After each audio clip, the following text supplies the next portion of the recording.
This episode of the Cult Pop Show podcast was brought to you by our Patreon. If you want to tell us which films we should watch, get up to 2 extra exclusive podcasts a month, give us something to talk about in the post-credit scenes at the end of each episode, or even contribute to the discussion in the episode itself, then please consider joining the cult and donating at www.patreon.com/cultpopshow.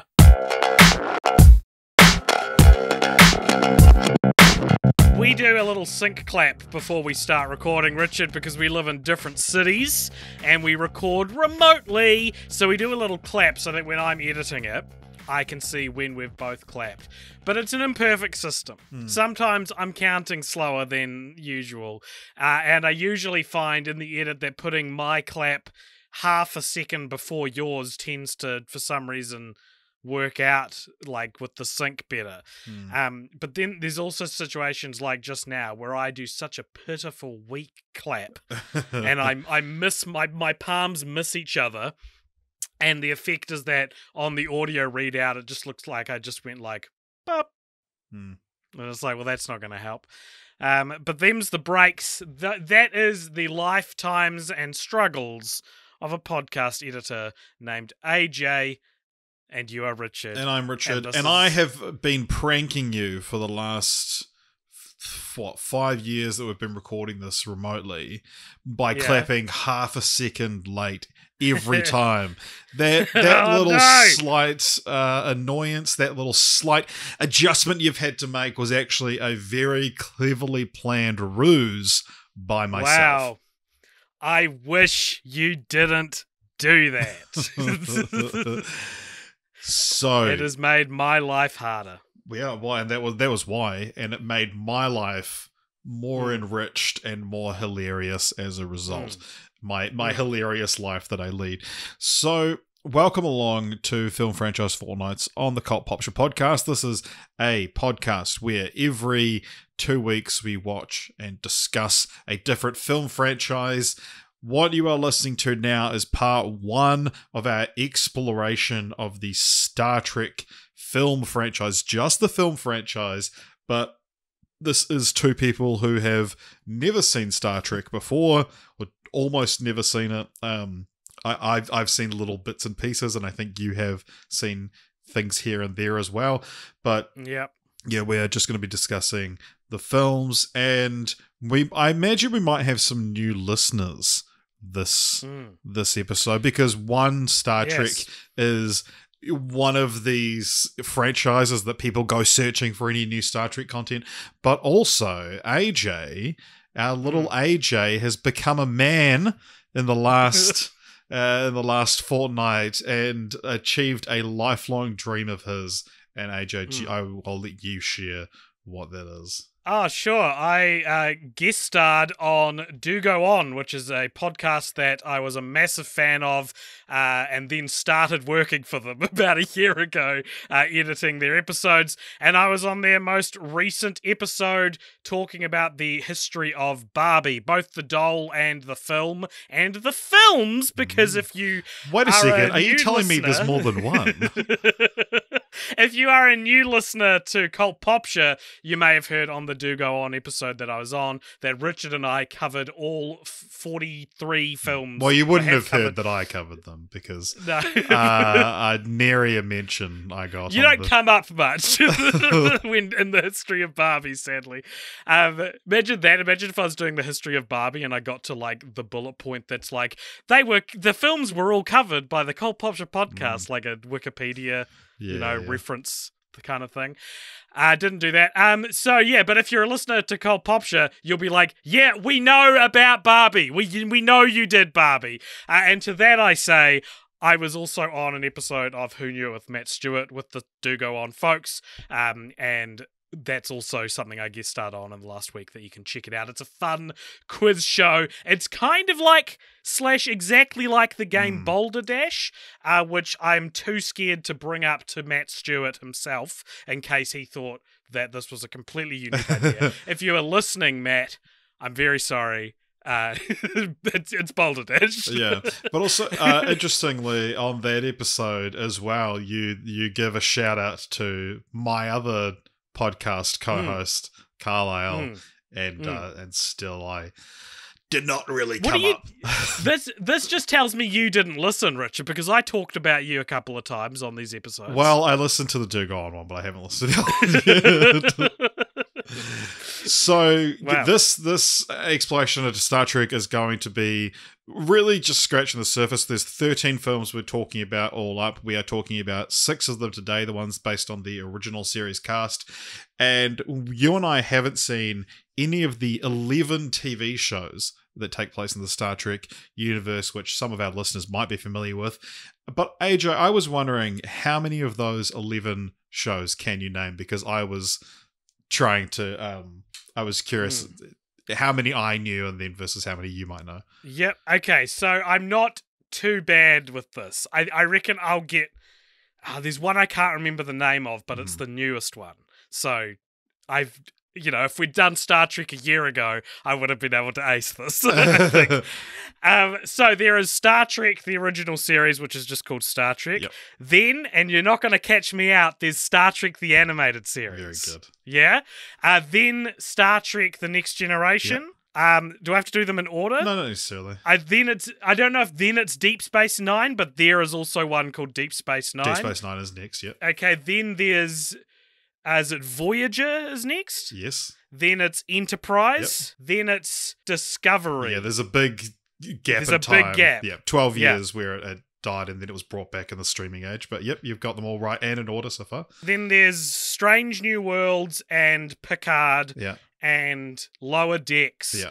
And there's one that looks like those Star Wars shows on Cartoon Network. I don't know what that is. Yeah, that's called Prodigy. That was the only one that I found out about in this research. Very good. I'm very impressed there. Yeah, Discovery, Picard, Lower Decks, Prodigy, Strange New World is the order of the right the newer ones. But yeah, no, very good, AJ. Congratulations. Well, I think just in thank you so much. I think just in nerddom, in geekhood, you just learn these things because I've never been particularly interested in Star Trek, but you know me, Richard, I love a franchise. I love the idea of there being a show that you could start watching and probably still be getting new episodes for the rest of your life from. Like, I think that's really captivating, and maybe 6 or 7 years ago, I was like, I'm gonna do it. I'll just get into Star Trek. I'll watch all of Star Trek. I watched the first episode of the original series. I thought, this is fucking boring, and I never watched a second episode. Nice. It's interesting going into this because my parents are big Trekkies, or at least are big fans of the original series and this series of movies. And your parents are Trekkies as well. My mum is a Trekkie. Like, how, my dad, obviously, because...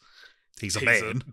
He's a man, a Gen X man, and who grew up in a nerdy space. But my mum has a Letterboxd account, and one of her 4 favorites is Star Trek 4: The Voyage Home. My parents independently of each other were Trekkies, and then I was talking to my mum on the phone recently, and I was asking her about it, for fodder for this podcast, and said and she was telling me about that her and Dad went to go see The Voyage Home on a date while they were in the dating phase, and I think doing long distance at the time. And I said, how come you guys never showed me Star Trek? Because I feel like I could have so easily been a Trekkie if they had just introduced it to me at a young stage in life. And Mum was like, because it's lame. and just she's embarrassed to be a Trekkie. But she said that it was one of those things that when they'd known each other for a while before they actually started dating, but it was one of those sort of key moments of finding out, oh my god, you're a Trekkie, oh my god. And that's cute. I wonder if my mum and dad watched Star Trek independently of each other. I didn't care enough to ask. Wow. Clearly. So I'm going to do something slightly different from what we normally do.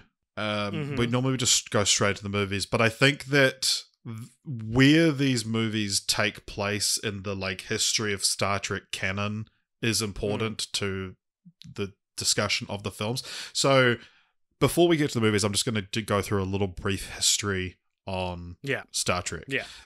So there is a viral comic from the Oatmeal that I don't know if you've seen, called "It's Going to Be Okay," and I'm gonna the visual element of it isn't that important, but I'm gonna read it to you. So, Okay. on June 18th, 1947, on a Pan Am flight from Calcutta to New York, an engine stopped working, which caused another engine to overheat, which caused a hot fire, which caused a panic.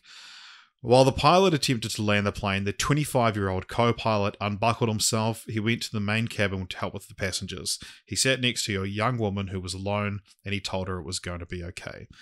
He told her this as he watched the engine continue to burn. He told her this as he watched it fall from the wing. He told her this as fuel lines became exposed, fire overtook the aircraft, and the plane pitched downward. He told her this knowing that every single person on that plane was about to die.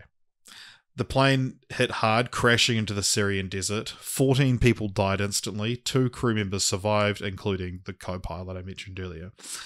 With a pair of broken ribs, he went back into the burning plane, pulling survivors from the wreckage. Eventually, the wind turned and fire overtook the aircraft, and so they waited. Morning arrived, but a rescue did not. The co-pilot took charge and formed 2 search parties. The first party went in one direction. The second party, along with the co-pilot, went the other, wandering into the desert. They eventually found a village which had a radio. A call was made, and the 22 survivors were rescued. As for the co-pilot, the crash changed him. After that, he didn't want to be a pilot anymore. He wanted to do something different with his life. He resigned from Pan Am and pursued a career in writing and ultimately television. His name was Gene Roddenberry, and he created Star Trek. Damn. I was like, who's it gonna be? Yeah. Is it gonna be fucking like Chekhov, whatever his name is? Is it gonna be like just some random in the background? Cool. Yeah. Okay, that's awesome. Yeah, so Gene Roddenberry is a name that has floated through my ears many times across my life, though I know very little about him other than I feel like I get the vibe he was quite a sweet person. There's an underlining wholesomeness and hope to Star Trek that I think comes from him. And it's something you don't see in other stuff like Star Wars, I think. Yeah. It doesn't there's not as much of a hope there. It's interesting. Yeah, I don't know that he was being like in the title. necessarily the Jim Henson type that I think you're describing, but he was... A lot of stories of him coming up about these films are like, Roddenberry fucking hated the script, argued with the executives. But also, I mean, like, Star Trek was on the cutting edge of like a lot of stuff. It had TV's first interracial kiss and a lot of representation and stuff. But there was, we'll get to this when we cover the J.J. Abrams films, but there was like when they made Sulu gay in Star Trek Beyond, and George Takei was like, no, this flies in the face of everything that Gene Roddenberry stood for. And Simon Pegg was like, with all due respect, I don't think you understand Gene Roddenberry. But anyway, so as early as 1964, Roddenberry drafted an idea that would later become Star Trek. It was influenced by westerns at the time, and part of his pitch was calling it Wagon Train to the Stars. Wagon Train was a western show on the air at the time. Think along the lines of Bounty Law, the show that Leonardo DiCaprio's character works on in Once Upon a Time in Hollywood. It was pitched to Desilu Productions, which the head of which was very instrumental in getting Star Trek to air, and that was a woman named Lucille Ball, interestingly. The same? Yeah, no relation. Desilu as a combination of Desi and Lucy. But interesting, just like these fun little things. So NBC paid to make a pilot. It was called The Cage, which starred Jeffrey Hunter as Enterprise Captain Christopher Pike.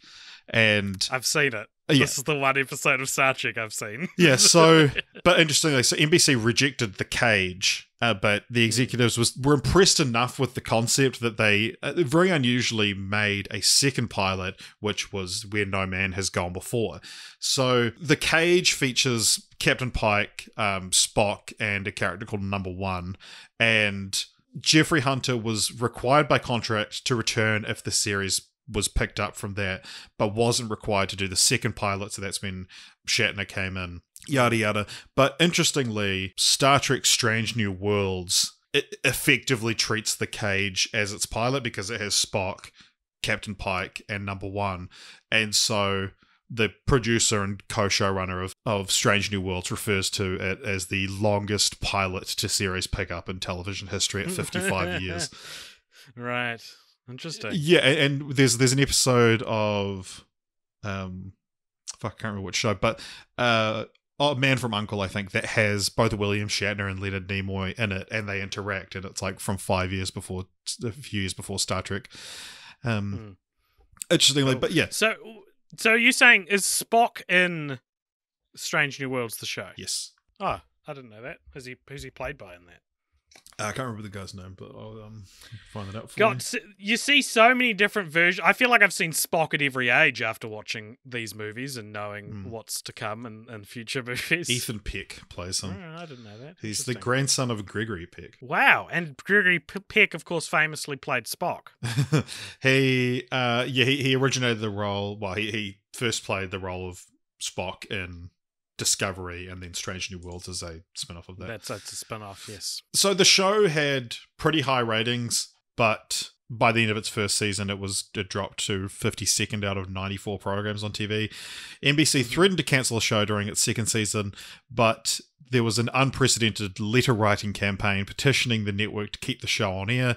NBC renewed the show, but moved it from primetime to the Friday night death slot and slashed the budget. No one talks, because this is so irrelevant nowadays, isn't it? Yeah. People used to talk about this shit all the time, I feel like. The idea of like the Friday night death slot. Yeah, prime time. When was the last... Like, you and I learned about prime time at broadcasting school in the years and like at the edge of it falling off in relevance, basically, you know? Like, we were equipped for a industry that was about to radically change in 9 months after we graduated. Yeah, I mean, I think House of Cards, which I would consider probably the first big streaming like TV show, debuted while I was at broadcasting school. There you go. But yeah, I mean, the Friday night death slot killed shows like Joan of Arcadia, Medium, Young Rock most recently. What else have we got on here? The A-Team. It's interesting looking at this. This was also famously the downfall of Firefly. I wonder if it should be more of a ritualistic rite of passage like that TV shows need to go through, right? You start a show, you get 6 episodes in prime time, and then no matter what the show, even if it's doing great, you move it to Friday night, and if it still does great, you move it back. That's a good model for TV. Oh, yeah. Because the Friday night death slot is like 10 or 11 p.m. sometimes. Like it's, hey, check out new episodes of Star Trek. Like, yeah. So in protest of this, Roddenberry resigned as producer and reduced his direct involvement with Star Trek. Yeah, despite another letter writing campaign, NBC cancelled the series after 3 seasons and 79 episodes. So crazy. Truly the Firefly of its time. Though I feel like it got a more of a decent shot than Firefly did. Oh, absolutely. So they started these like fan Trek cons and stuff, conventions and reruns, and went into syndication, and so developed this big new fan base. It was eventually they commissioned Star Trek the Animated Series, which came out in the time period between the first the original series and the first film, which has what is that time period? Can you clarify? The original series ended in 1969, and then the first film came out in 1979. The animated series aired from 73 to 74. Right, and it has all the original cast pretty much in the animated series. Interestingly, but when else in history has an animated series based on a movie come out with the complete original cast involved? When has that ever happened? Since. Let us know in the comments below. Interestingly, the animated series has won Star Trek its only Best Series Emmy Award in the Outstanding Children's Entertainment category. Yay! So then we're getting close to the release of the film now, don't worry. In 1975, Star Trek The God Thing began development, which was set to be the first feature film, and then later on a Planet of the Titans script was picked up with Star Trek Planet of the Okay. Titans, but it was killed the week before Star Wars came out because producers figured people don't want to see 2 Stars films, and so they said, you know, we're not going to do a Star Trek movie now. And then the Star Trek Phase 2 began development, which was set to be a sequel series to the original series, a TV show, which has like a full, very detailed Wikipedia page for this show that never came out. And the God Thing also has a Wikipedia page, and I think Planet of the Titans. Like, there is so much literature based on Star Trek if you want to dive into the rabbit hole. You always get these franchises. It was the same thing with Neon Genesis Evangelion, where you were like, anyway, there is a whole podcast worth of information about this one cancelled project that I could talk about, but I'm just going to tell you it's there.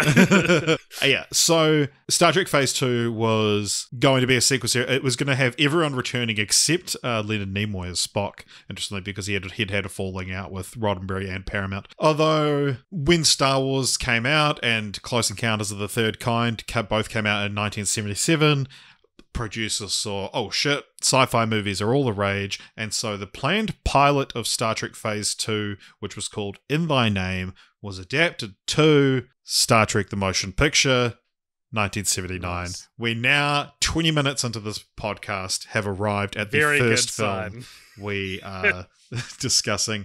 So Star Trek the Motion Picture, yes, came out in 1979, was directed by Robert Wise. What do you think it has on Rotten Tomatoes? I did look this up because I was like, this is great. What does this have on Rotten Tomatoes? And lo and behold, it's got like 52% or something, or 53%. And what a crazy situation. Like, this little engine that could. Like, there's never been a littler engine that could as Star Trek, right? Yeah. Like, truly a inspiration to cancelled shows and projects everywhere, right? Like, and when you look at it, do you reckon Bill Cosby's looking at Star Trek being like, I could have a comeback? Yeah, absolutely. And they're like, you know, like, it's a perfect example of something just not giving up, and a fan campaign and all these wonderful things that shows are lucky to get if they're cancelled these days. And then they finally come back with this triumphant film, and it's one of the bad ones, basically. But yeah, no, interesting. Yeah, so I mean, it has like all the core cast from the TV series reprising their roles. Just to go through this, because these are names that you will no doubt hear a lot throughout the podcast. So you got William Shatner as Captain James T. Kirk, Leonard Nimoy as Commander Spock, DeForest Kelley as Dr. Bones McCoy, James Doohan as Lieutenant Commander Montgomery Scotty Scott, Nichelle Nichols as Lieutenant Uhura, George Takei as Lieutenant Sulu, and Walter Koenig as Navigator Pavel Chekhov.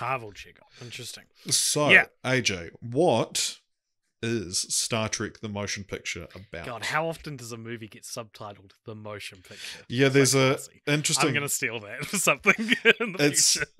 Yeah, it is interesting because there's like... there's a riff kind of on Superman the movie.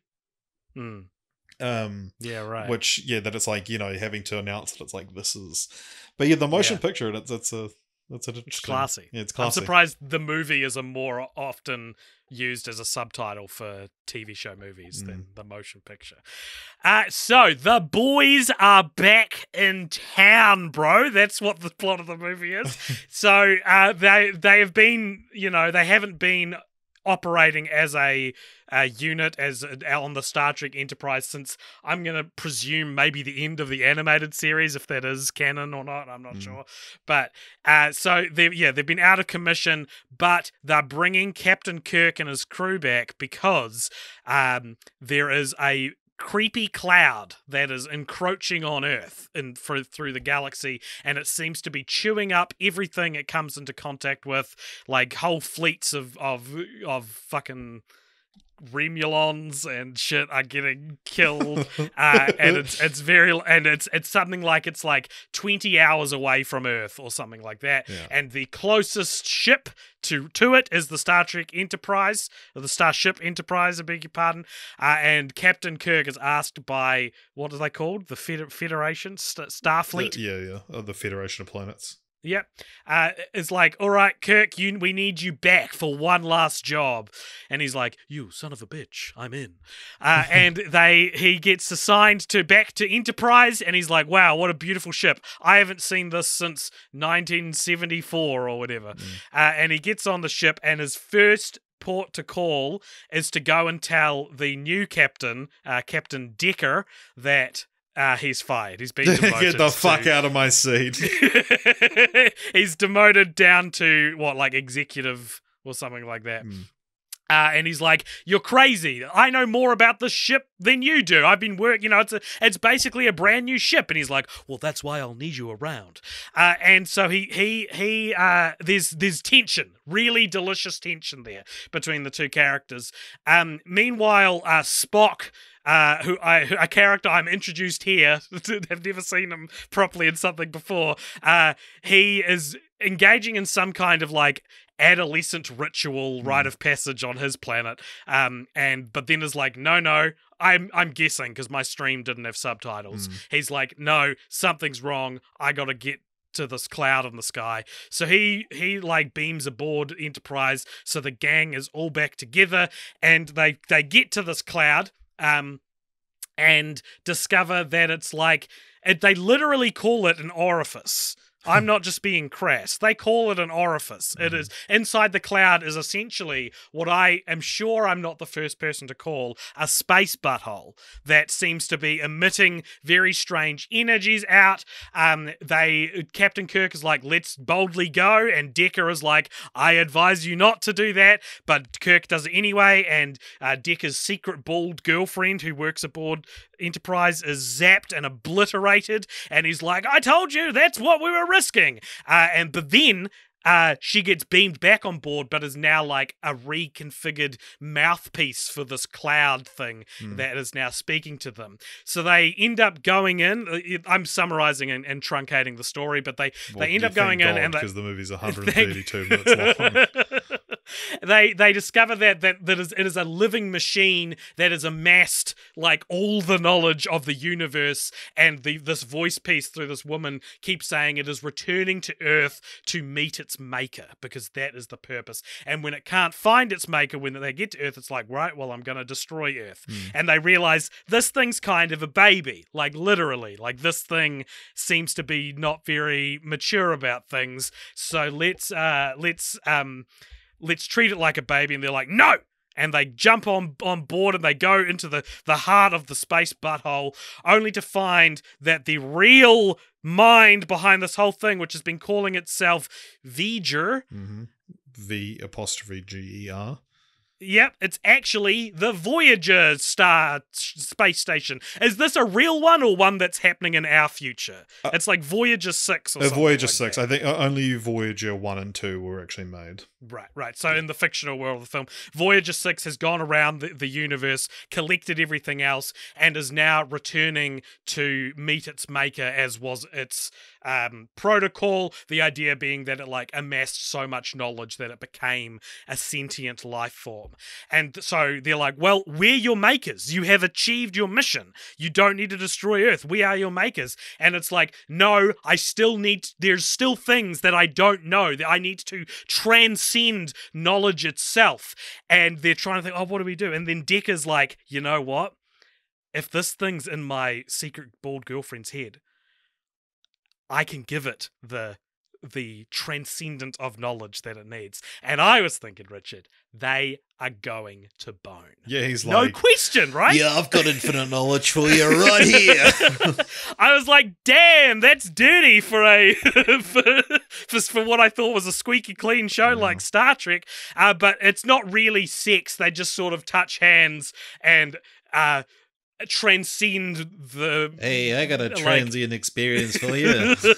they transcend the material world, which maybe that is what sex is. And so they become part of like a larger system of knowledge and existence. And I thought, Richard, this was so fucking good. What the hell? I thought this was so good because I loved the tension between the two characters. I thought it was so interesting and so cool and really relatable as well. Like you can kind of see where both characters are coming from.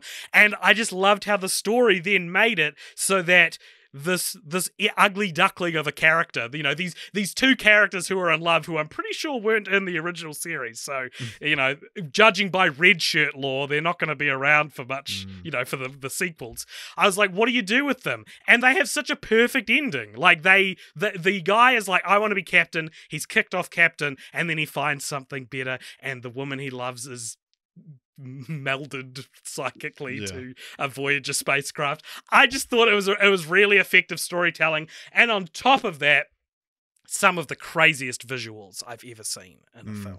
This movie is psychedelic, dude. There's like very it is like clear inspiration from 2001 instead of Star Wars.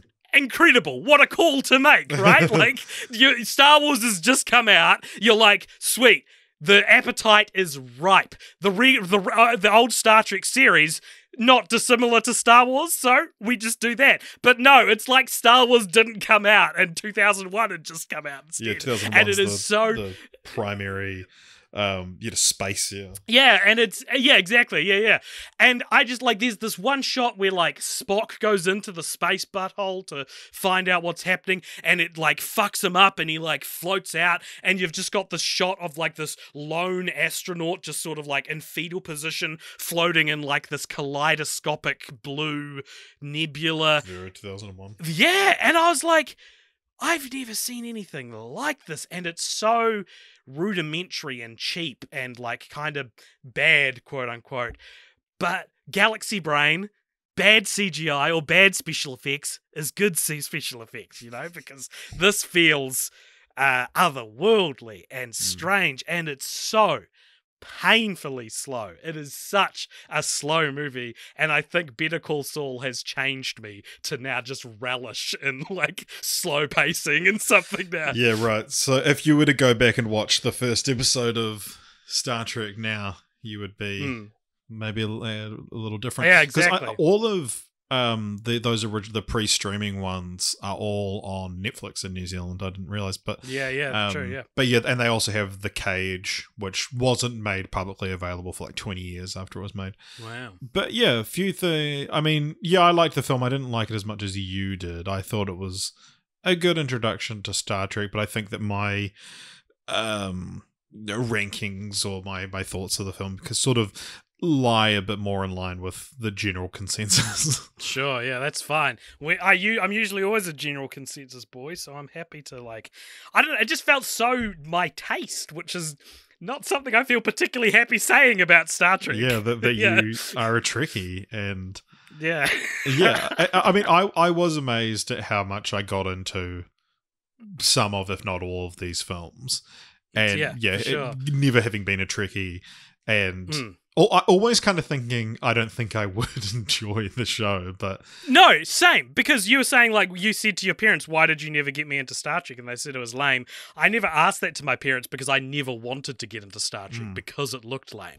Did your parents have, like, you'd subscribe to a magazine and every month they'd send you a new VHS and you line the walls with them and it creates, it's like half of the S of Star Trek is on one spine of a DVD. Yeah, I'm aware of the things, but no, we didn't have anything like that. But my friend in high school, in intermediate actually, his dad had like the whhole thing on like a bookcase dedicated to these things. Yeah, it's weird because I remember my parents talking about Star Trek, specifically the Voyage Home, and maybe we'll talk about that later on. But maybe we'll talk about the Voyage Home later on. We'll see.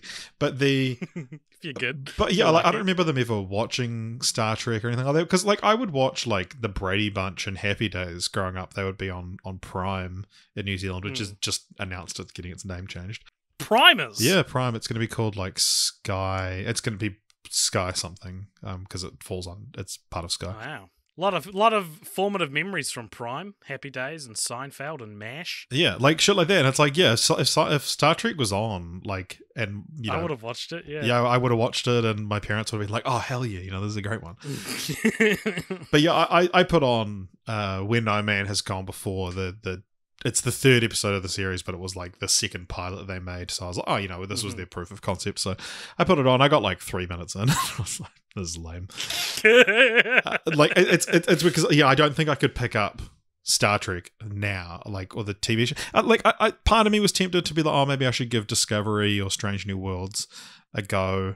But yeah, it's a big commitment. I know I don't watch a lot of TV.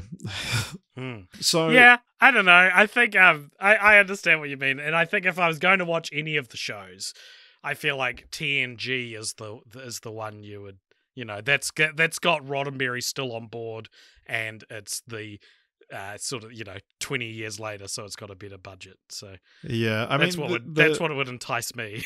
I've heard that Deep Space Nine is like the best one, but not according to my dad when I told him that I liked the motion picture. Wow.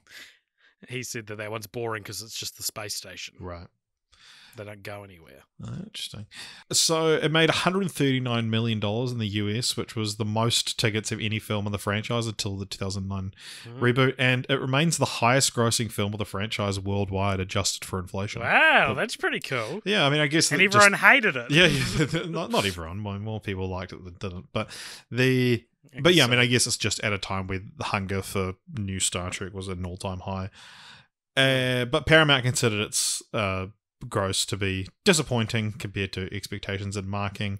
The budget of it was $44 million, which does include the costs incurred when it was being produced as Phase 2, you know, the Star Trek Phase 2, which was the largest production budget for any film ever made at the time. Wow.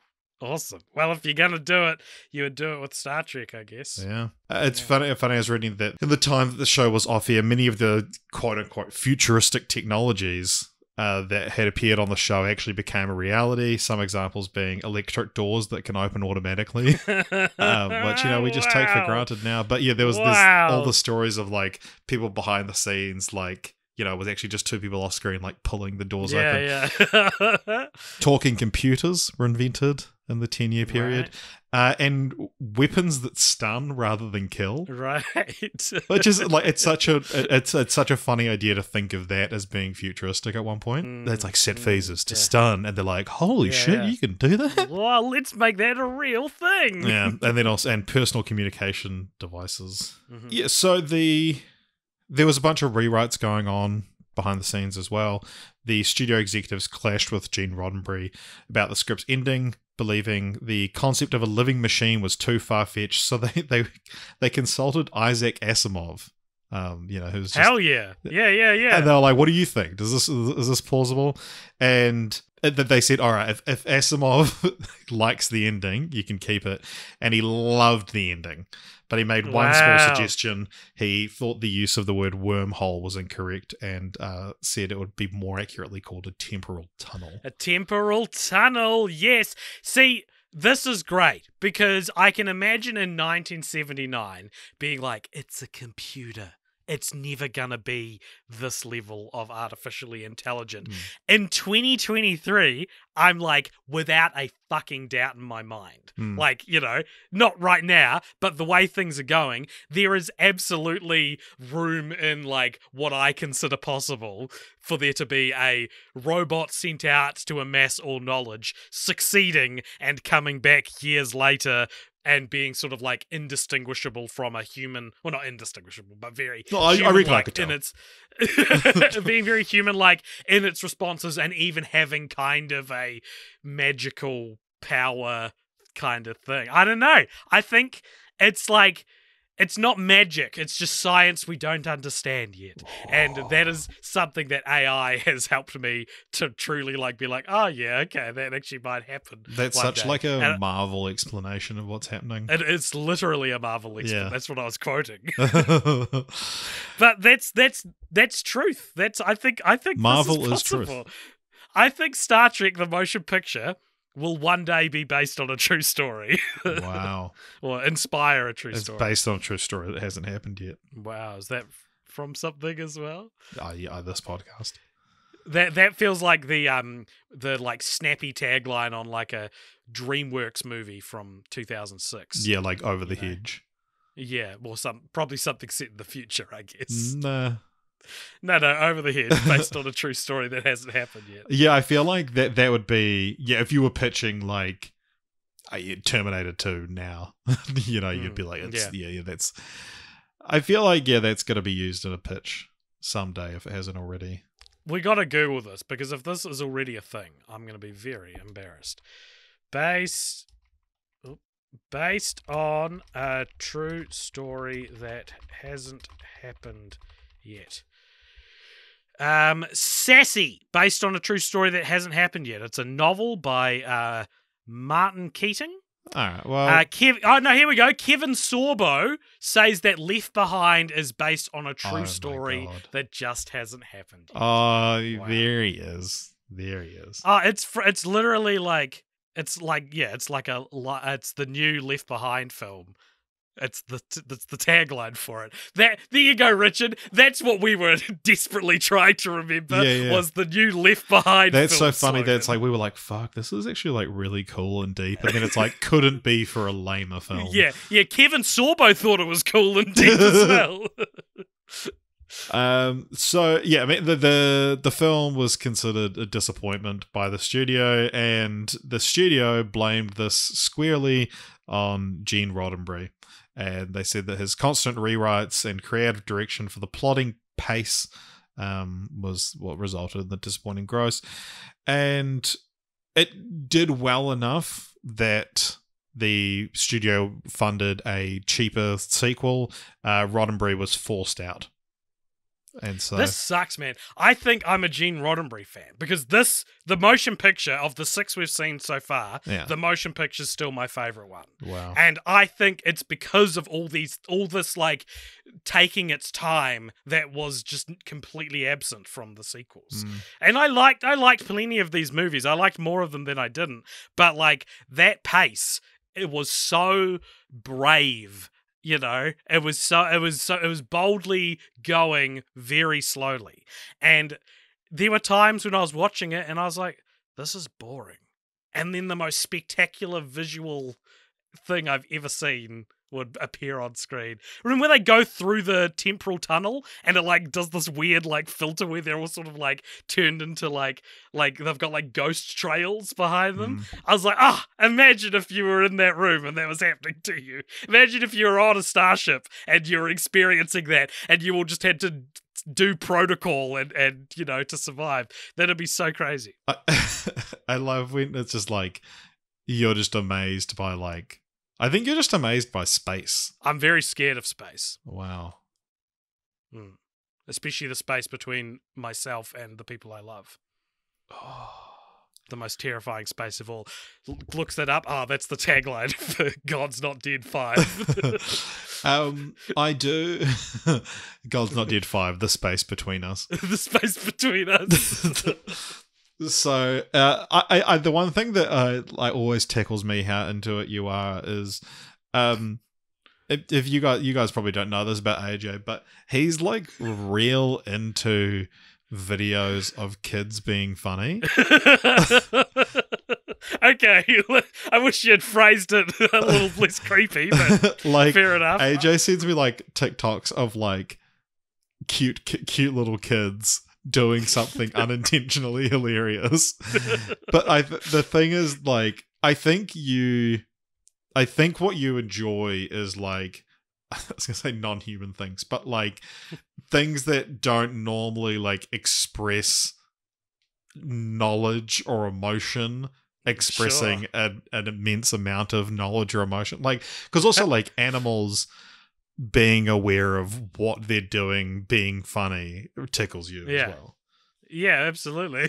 That's the funniest thing in the world. What's the problem?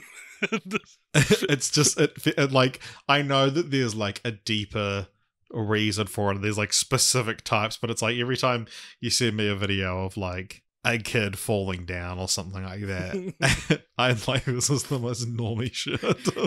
The funniest one was that guy at the they're at the zoo, and there's a guy with a very realistic looking velociraptor puppet on his hand, and he's talking to a bunch of kids. He's like, "Don't worry, it's asleep," and he holds his finger in front of it, and then it wakes up and nips his hand. He's like, "Ow!" And the crowd erupts, and the parents are like, "Ha ha ha!" And you hear all these kids screaming, and then in the last second and a half of the video, it turns, and there's this traumatized little boy screeching into the camera, and it's like the whole thing is like ah! That's all you see of it. It's like the split second, and it's just, oh my god, it's the Star Trek the motion picture of TikToks. So are you ready to move on to Star Trek II: The Wrath of Khan? Yeah, I guess if we're gonna get through the rest of these inferior sequels. AJ, you silly boy. We got Star Trek people listening, just red in the face, like the classic Star Trek villain. Red in the villain. So, whoa, that was a Freudian slip. I mean, Star Trek fan. Red in the face at me disagreeing with their opinion. I told my dad my ranking today, and he was like, he literally said, "That's messed up." Yeah. I thought you were talking about a classic Star Trek villain from Voyager or something called Red in the Face. Red in the face.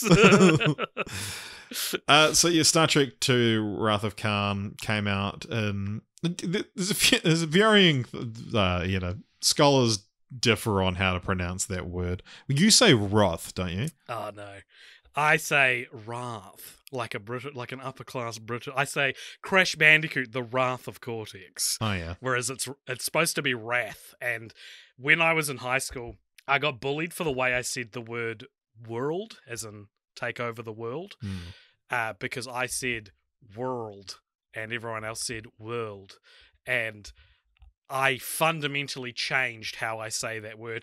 And the same thing happened with wrath, but it just didn't work. I will instinctively say wrath over wrath or wrath. Wrath is very biblical. Wrath is the British pronunciation. Yeah, well, then I'm just saying what I, for some reason... But, it's not like we pronounce bath like bath. Why would we not pronounce wrath like wrath? You're getting into... There's a lot of English language thing that don't follow that. Name... one to several others, please. Just move on. Okay. So I'm probably going to, just a heads up, I'm probably going to change my pronunciation all throughout this. But it was directed by Nicholas Meyer. What do you think is on Rotten Tomatoes? Let's go 90%. 1990%. No. 1990%. This has 86%. Right. Mm-hmm. So what is... this one the about? Boys are back in town, bro, because they were enjoying sort of a docile life in semi-retirement off Enterprise, where they were just hanging out and teaching other people how to be Enterprise drivers, captains, including one Kirstie Alley. Always love to see Kirstie Alley in things. That's right, Kirstie Alley is in what many consider to be the best Star Trek movie. It's so funny to me.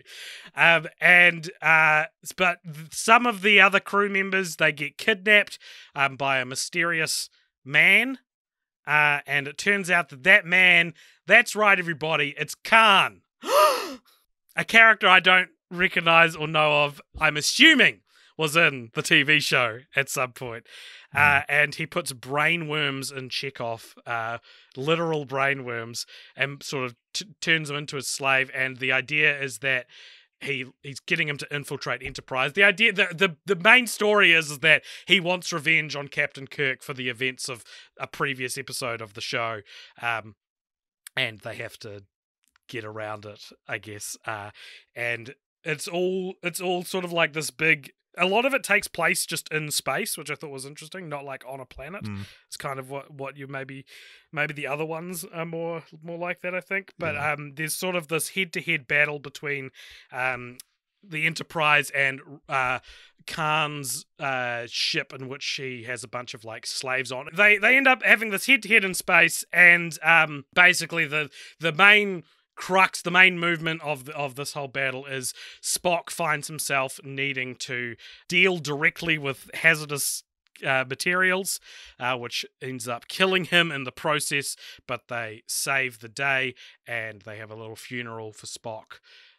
And I've totally forgotten to talk about the main story in the film, which is something called Genesis, which is essentially like a device that can create life.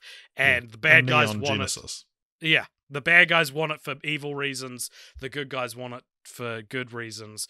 And they end up creating a planet with it that they call the Genesis planet, and that's where Spock's final, that's his resting place. That's where the coffin rests. Yeah, and I guess that's the last we've seen of Spock. Yeah. Well, it's interesting because, like, I was watching this and being like, see, imagine what would happen if something like this happened these days, like a sequel to a movie that's already like based on a beloved cult TV show. I don't think you'd kill off the fan favorite character these days. Like these movies exist in a time before fan entitlement on a franchise, where there are still like plenty of risks taken. There's still like genre is played with, and you know, like characterization is played with in a way that feels like they're not beholden to keep everyone status quo, which I don't think you get in franchise now. Look at Star Wars. Like, Star Wars is just regurgitating bullshit. Yeah, I think you're wrong about this taking place before fan entitlement. That when almost the entire script leaked, and all the idea that Spock would die leaked, and fans sent death threats to production and to Leonard Never Nimoy. mind. It's always been like this. It's always been like this. So they sent death threats to Leonard Nimoy. That sounds kind of counterproductive. Yeah. It's like, if you die, I'll fucking kill you. Yeah, but yeah, the Leonard Nimoy didn't want to actually come back for the sequel, but then was brought back. It was enticed to come back, being told that he'd be given a dramatic death scene. There was a lot of negative reaction in the test audience to Spock's death, and they kept on changing all the stuff, but it was announced before the film came out, like, don't worry, you'll see Spock again, because Leonard Nimoy enjoyed making the film so much that he agreed to come back for a third and even directed the third one. Interesting, right? So this is something you hear a lot, like Harrison Ford basically trying to kill Han Solo for decades. Yeah. Did you know Spock died in this? Yeah. I had no idea. I knew the circumstances of it, everything. Because I had no idea. There's a flip of it into darkness where it's the. Haven't seen it. Well, you see this essentially the same scene play out, but it's the other way around, and but they toy with things as well. But and then I knew that the third film was The Search for Spock because they'd shot his body out into space. And I mean, the thing, I knew it was The Search for Spock, but I didn't know it was the third film, and I didn't know what that meant. Like, that doesn't mean he's dead necessarily. You know? Yeah, sure. But it is interesting that there's one of the things about Star Trek is that it is a franchise that we have, just being two connoisseurs of pop culture throughout our lives, have seen so many references to, and a lot very explicit ones. You can tell when they're riffing on Star Trek, but the one that it's actually in the previous movie, but you just reminded me of it, was that there's probably one of my least favorite episodes of Futurama, which was right after they came back on Comedy Central. I think it's like the second episode, and of the Comedy Central. Indagata Delita? Yeah. Delila? Where it's like the whole thing is like, we can do slightly more adult jokes now because we're on. And so the whole thing is about Leela and Zap getting caught having sex and blah, blah, blah, blah, blah. But there's this whole joke in it where the spacecraft gets crushed a little bit and its name is just Vagina. And the whole joke is that it sounds like, you know, vagina. And I couldn't believe when V'ger showed up, I was like, oh my god, one of the dumbest Futurama jokes is actually a reference to a Star Trek film. That's insane. blew my mind.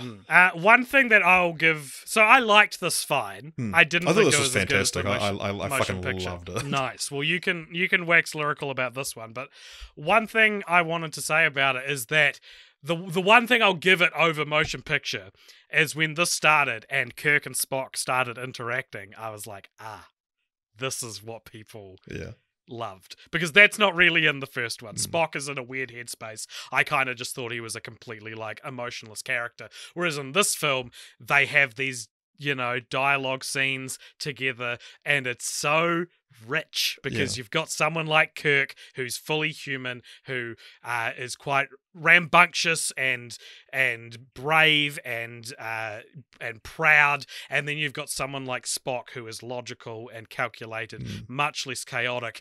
And what the first film doesn't give you that this film and the remaining ones do is they like each other. They're friends. And I did not know. I'd only seen the 2009 movie where they kind of hate each other in it. Yeah, they have a begrudging respect, I guess. Yeah. But this is like they're best friends. And I was like, I really like this. I really like this dynamic. So also I should point out the scene that you missed on Vulcan in the first, well, you didn't miss it, but didn't have the subtitles, was like you said, it was a coming of age ritual, and it was like to purge him of all emotion. And so because Spock is half human, he calls off the ceremony because he feels an emotional connection to V'Ger.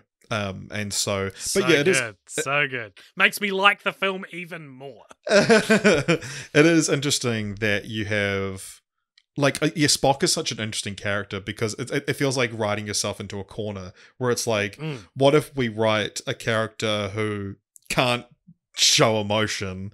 Essentially can't have any character in a way, but also make him the best character. Yeah, and it's the same thing with like these shadows of when how it felt watching Scrubs when Dr. Cox would say something nice.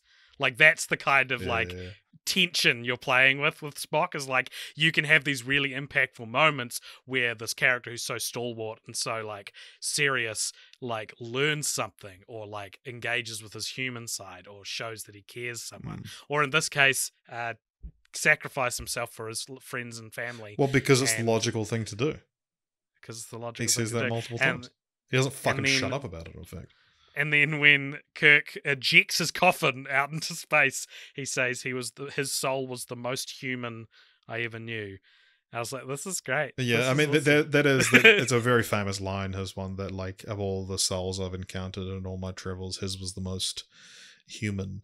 And it was interesting because I've seen that clip before. I'm pretty sure, and I've seen it referenced. I've seen that quote written down a bunch of times, but like it's good in context. And funny how that works. Funny how a lot of the most famous, iconic moments in pop culture are much better when you watch the surrounding context. Yeah, but the thing about it that amazed me, and even just coming into this franchise, was that William Shatner has a certain reputation these days. He's kind of the butt of the joke in a lot of things now. And I didn't know really anything about Captain Kirk outside of the J.J. Abrams films, which I've seen all three of those. And, he's a cocky, pretty boy, like, Chris Pine's fun dude to watch. But that, I don't know. I just didn't really expect to like Kirk at all, but like he's an incredible character, and it's like, I really like Kirk. Okay, I can understand why this person is so beloved as a and why launch Star Trek as a thing. Although I will say, and this is, and I guess this is kind of insulting, but especially by the later films, he's a little bit older and he's a little bit slower and stuff, is that I kept thinking how fucking good casting Tim Allen is in Galaxy Quest. Right, okay. Playing a Captain Kirk type, that it's like, by the end of this, it's like, he kind of is a way better Tim Allen. Like, very similar sort of characterization in a lot of ways. But yeah, have you seen Galaxy Quest? Yeah, and you're the third or fourth person to ask me that in the past 2 weeks since we started Star Trek, because all these Trekkies that have entered our lives all of a sudden love to tell us that Galaxy Quest is the best Star Trek movie that's not a Star Trek movie. And it's like, yeah, cool, we're not watching. We'll watch it for Generic Movie Podcast. I please vote for it, because I'd like to watch it now with the knowledge of Star Trek. But I've seen it as well. But there's some like official sorry. How dare you? Some official Star Trek ranking that puts that has deemed that Galaxy Quest is a better Star Trek movie than Into Darkness. Very funny, you know what I mean? Like, cool. Yeah. Good joke. My measurement for William Shatner was, when did he start looking like Denny Crane from Boston Legal? Yeah, not Denny Crane specifically, but yeah, what I understand Shatner to look like now is like indistinguishable from Wrath of Khan Kirk, and it is interesting seeing. Wait, do you mean indistinguishable or distinguishable? If he was indistinguishable, he looks exactly the same. Yeah, so it's indistinguishable that he would become that it's the same, but like okay, I get it. Weird word to use, but I get what you mean. It is a weird word to use, but you'll never use indistinguishable again now because I made fun of you for it. Erased from my. I'm going to tear it out of my word a day calendar. It just failed me. But I've seen the poster for Star Trek Generations, which we'll get to, and that's the one that's like, this is halfway between what I'm used to. But yeah, one of these guys that like seems like he just disappeared and then came back as Denny Crane in Boston Legal. I was like, this is a different looking person. But you can say, like, I always felt that way about Carrie Fisher, to bring back Star Wars again and A New Hope. She's like, Commander, this is not the right way to do things. And then for Force Awakens, she's like, what are you two doing out here? She's real like... She's real like Mrs. Incredible in The Force Awakens. Yeah. But then you see her, like, her cameo. To the man? You see her like cameo in like Scream 3, or she was in like wasn't she in like a Jay and Silent Bob film? She's in Austin Powers. Yeah, and it's like, and then it's like it's like, that's the in between. The missing link. Yeah. So Gene Roddenberry wrote his own sequel. There wasn't this one. Wow. His plot involved the crew of the Enterprise traveling back in time to set right a corrupted timeline after Klingons used the Guardian of Forever to prevent the assassination of John F. Kennedy. I mean... So I guess it's Enterprise going back in time to ensure Kennedy gets assassinated. Right.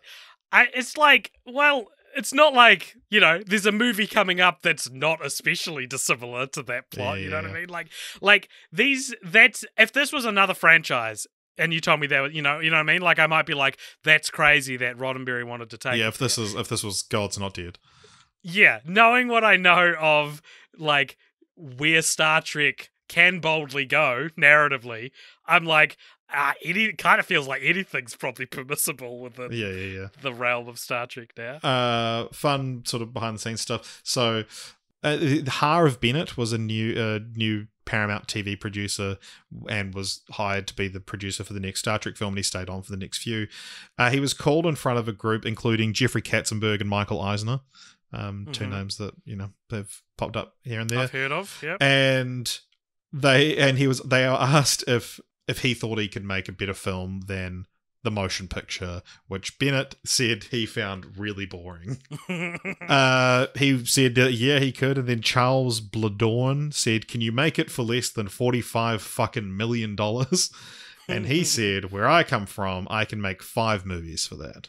And then, so he was then hired and then realized, oh shit, I've never seen Star Trek. So he then went back and watched, was shown 10 episodes of the show or something like that. Figured that the issue from the first film was that it lacked a strong villain, and so after watching the episode Space Seed, which is a later episode in season 1, he decided that Khan Noonien Singh was the perfect enemy for the new film, and that episode Khan and the Enterprise crew face off with each other, and it ends with him being exiled on this planet.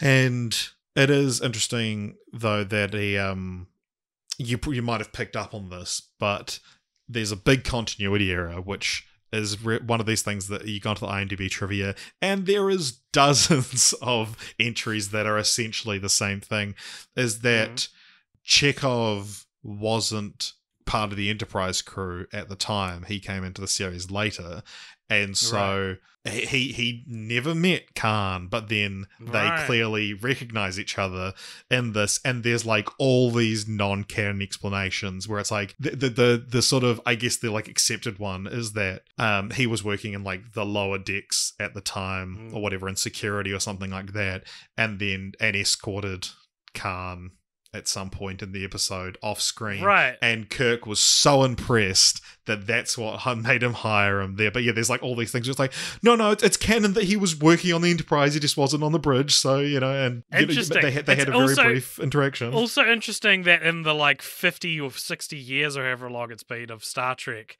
that they've never... because I know they've addressed other plot inconsistencies over the years, but they never went back to that one. They never figured out a way to slip that piece of information into Discovery or something. That's what I would do. Yeah, I mean, I don't know if it's... I mean, one of those answers might have become canon. I read half a dozen different explanations for it. Some of them were non-canon.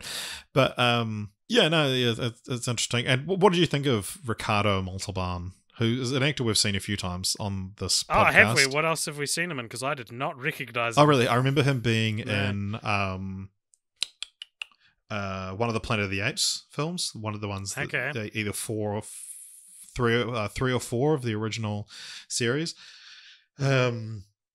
When they, go back in time and there's all that stuff. And he's also the grandfather in Spy Kids. Yes, too. Yeah. So he's, and just, I didn't know this. I seen you a TikTok recently of Robert Rodriguez's film school on his like sort of behind the scenes of how they achieved some stuff on Spy Kids 3D. And yeah, I didn't, that since like 2000 or like the mid 90s, Ricardo Montalban was a wheelchair user. And so all the stuff because the plot of Spy Kids 3D is that when he's in the video game, he has a, mech suit and so can walk and run and everything. But yeah, that was all filmed with, this actor who was actually in a wheelchair, which was interesting. That I was like, oh yeah, sure, that's actually never knew that. But still bringing up Spy Kids trivia all these years later. Yeah, so he, I mean, he's got a very fun screen presence, and I thought he was great in the film. He was like 60 or something in this film, and he's got this like bare chest half the time with these like very, very well-defined pecs that a lot of people assume are like a chest piece, but no, that's his real body. Yeah, I don't know. Maybe I need to watch this one again, because I think I was just I'm thinking maybe I need to watch the first one again. I was so hyped for it after the first one, because I was like, wow, I loved that one, and the second one's supposed to be even better. And I found them kind of cheesy. I found like what was most interesting about it is like how much of the film he's losing the battle for. Like I was like, this is really interesting stakes, because they start fighting in like the start of the third act, and I felt like Khan never really got the upper hand and just got killed. Like that was kind of what it felt like. And I guess like I don't know, it didn't quite hit me as hard, because it focuses on these big cheesy performances over the kind of like quiet. It's a lot more like slow. Traditional than yeah, exactly. And I mean like traditional movie rather than traditional Star Trek. Yeah. What I think is really interesting, though, about this, and this is an experience that is heightened by having not seen the series, is like we have a couple of times come across movies and franchises that are more known as a TV show than a movie franchise. Your Rugrats, your Yu-Gi-Ohs, your SpongeBobs, that sort of thing. And now Star Trek is standing amongst those greats. Yeah, exactly.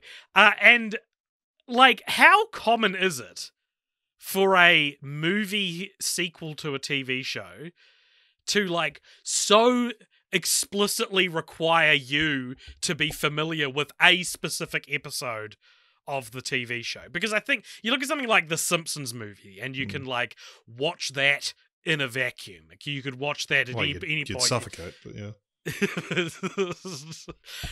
And I'm reminded of like the Sex and the City movie where it does like a quick brief recap at the start and how tacky that kind of felt, because I guess this is the exception, and you definitely see it flow the other way. Like I think things like South Park would do episodes that reference the movie. I think the X-Files as well. Like the first movie came out between seasons 5 and 6, and season 6 is sort of like dealing directly with the events of the movie.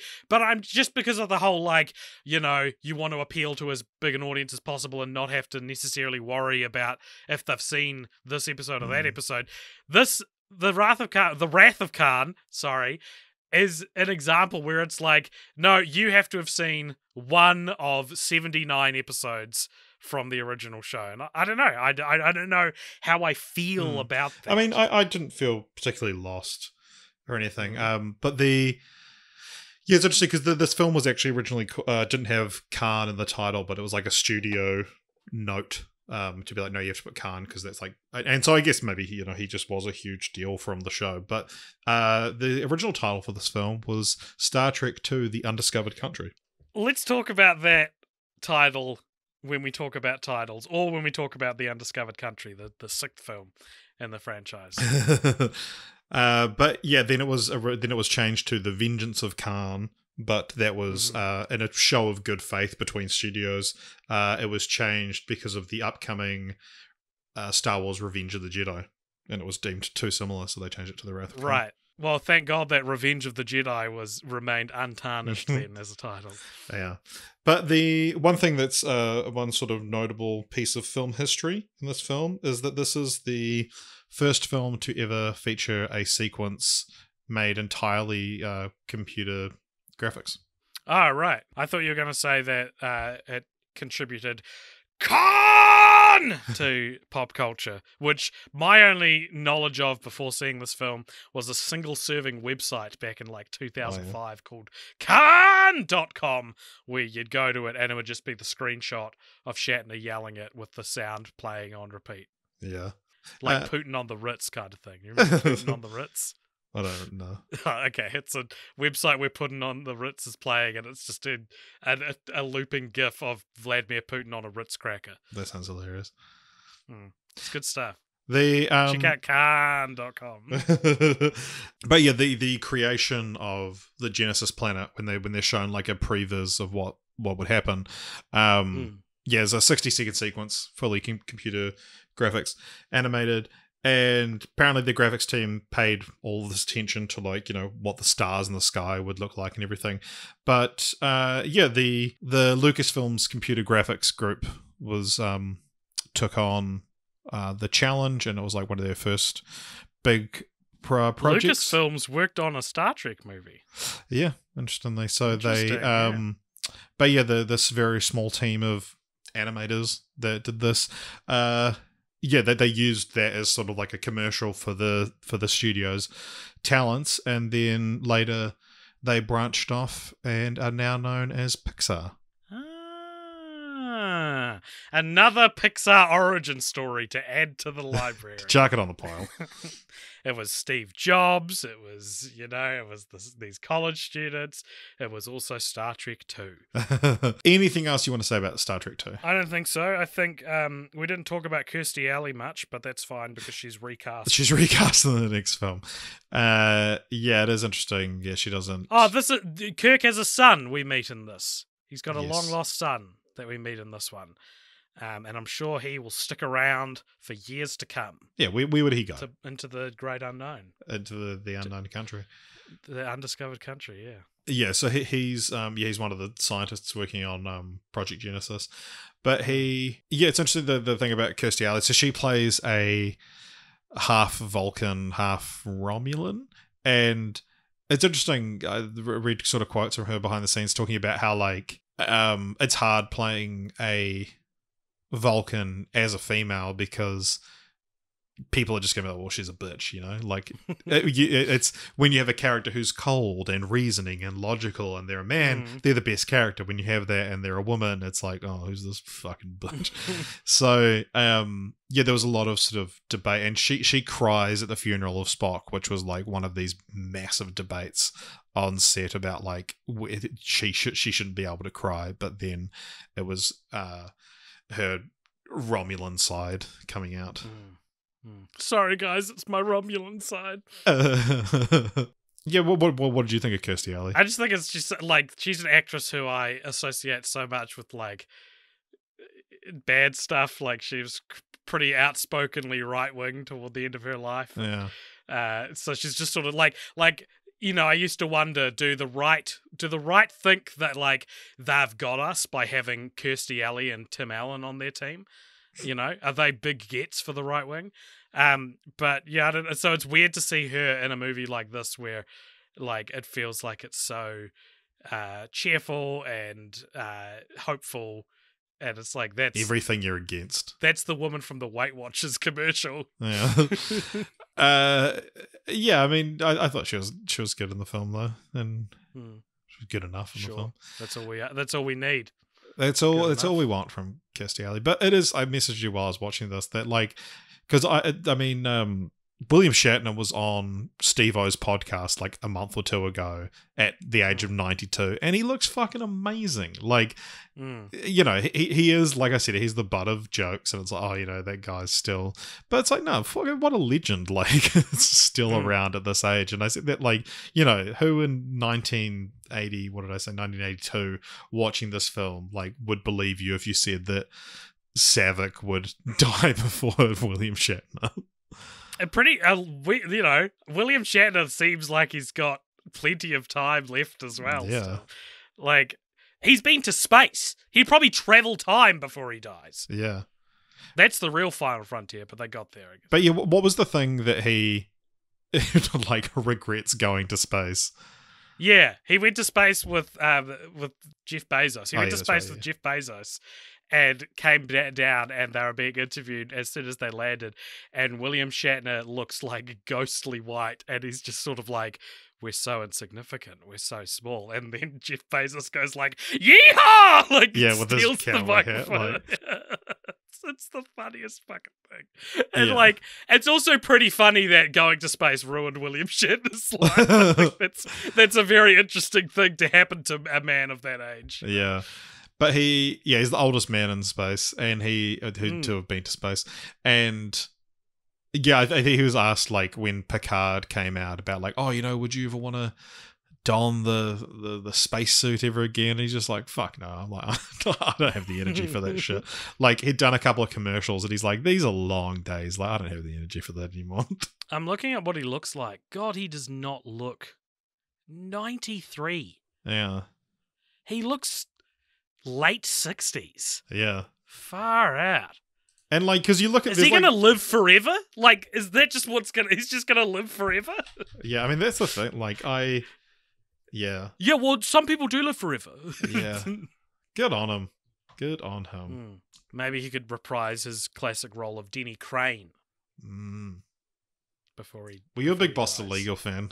I saw it when my brother, I think, watched it a lot, and I sort of caught it. It's on Disney Plus, I saw, but it's in New Zealand anyway. It was one of those shows where it was on after something I watched, and so I would quite often see up until the first ad break.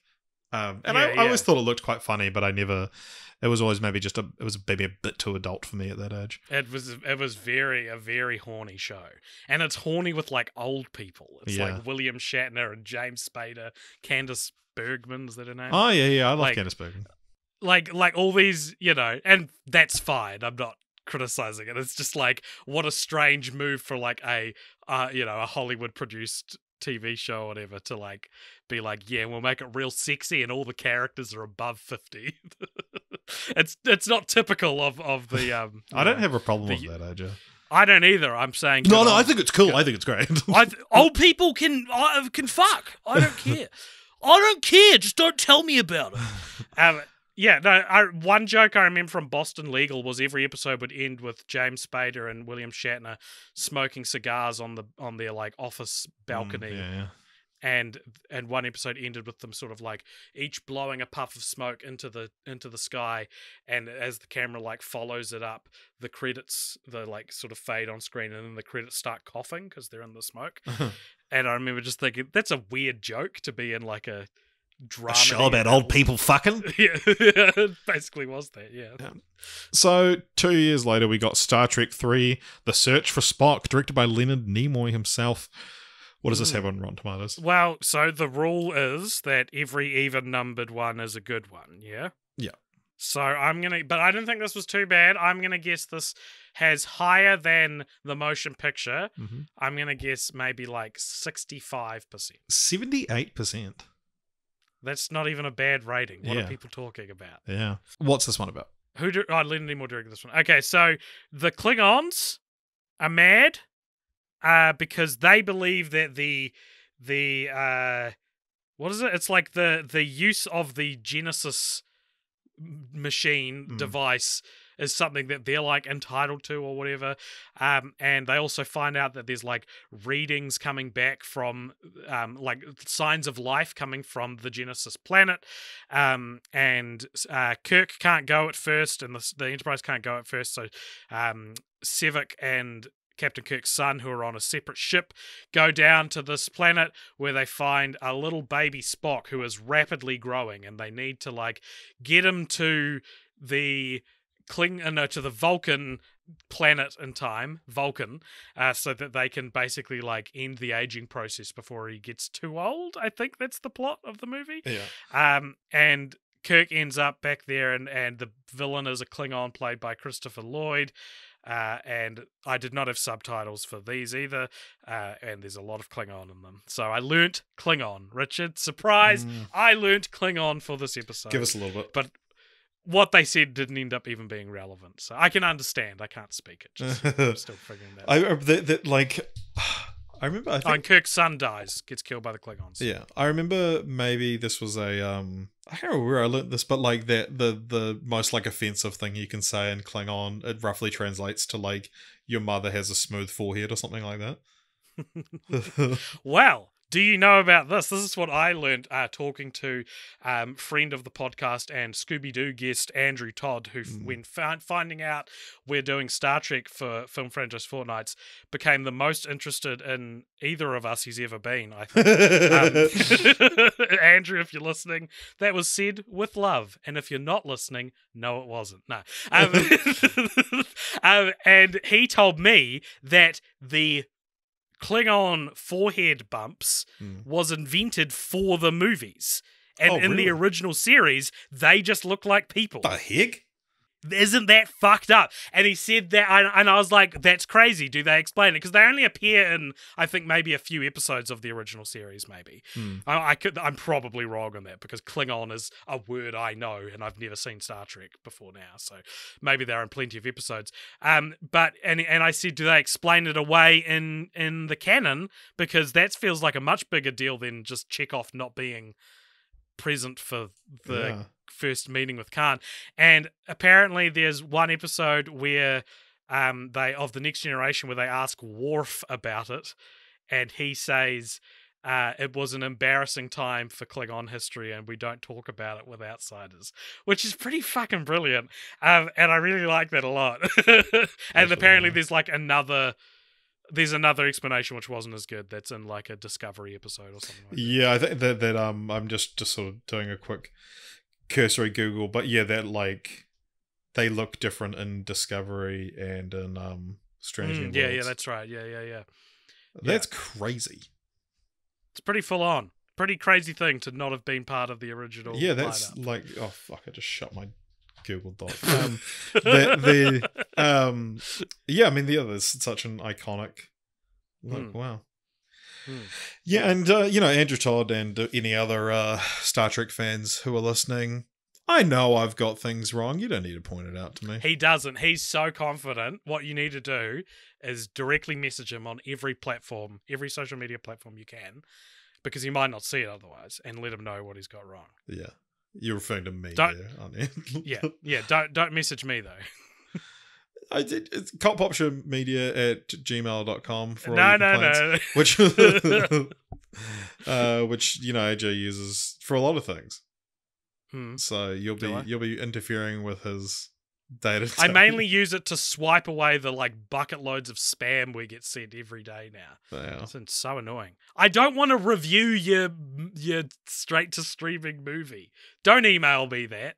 I'm not going to do it. We're not going to. This podcast is not going to suddenly do an episode on some low budget movie no one's heard of. With David Spade, it'll be too doing obvious. his first. Yeah, dramatic we got role. David Spade's first dramatic role.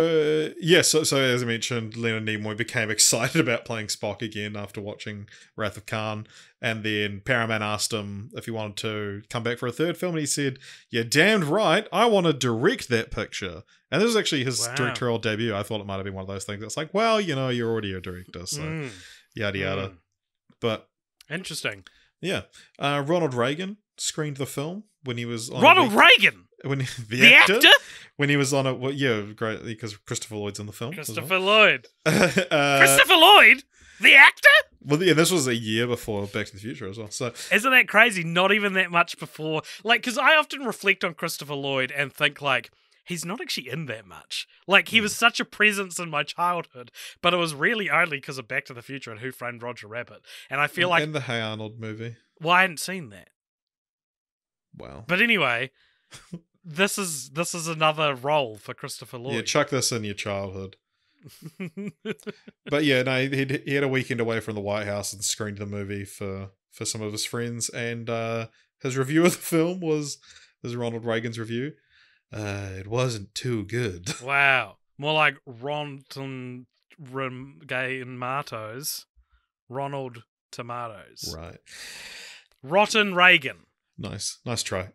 So one interesting thing, because there's a lot of you see a lot of Christian allegories and religious themes in science fiction work like this, and I don't know if I ever thought that Star Trek necessarily had a lot of Christian overtones, but I think this film sort of most clearly does, with the idea of the resurrection of Spock and everything like that. And this is the one that there's a lot of discussion online, and there was at the time as well, about this being sort of overtly inspired by Christianity.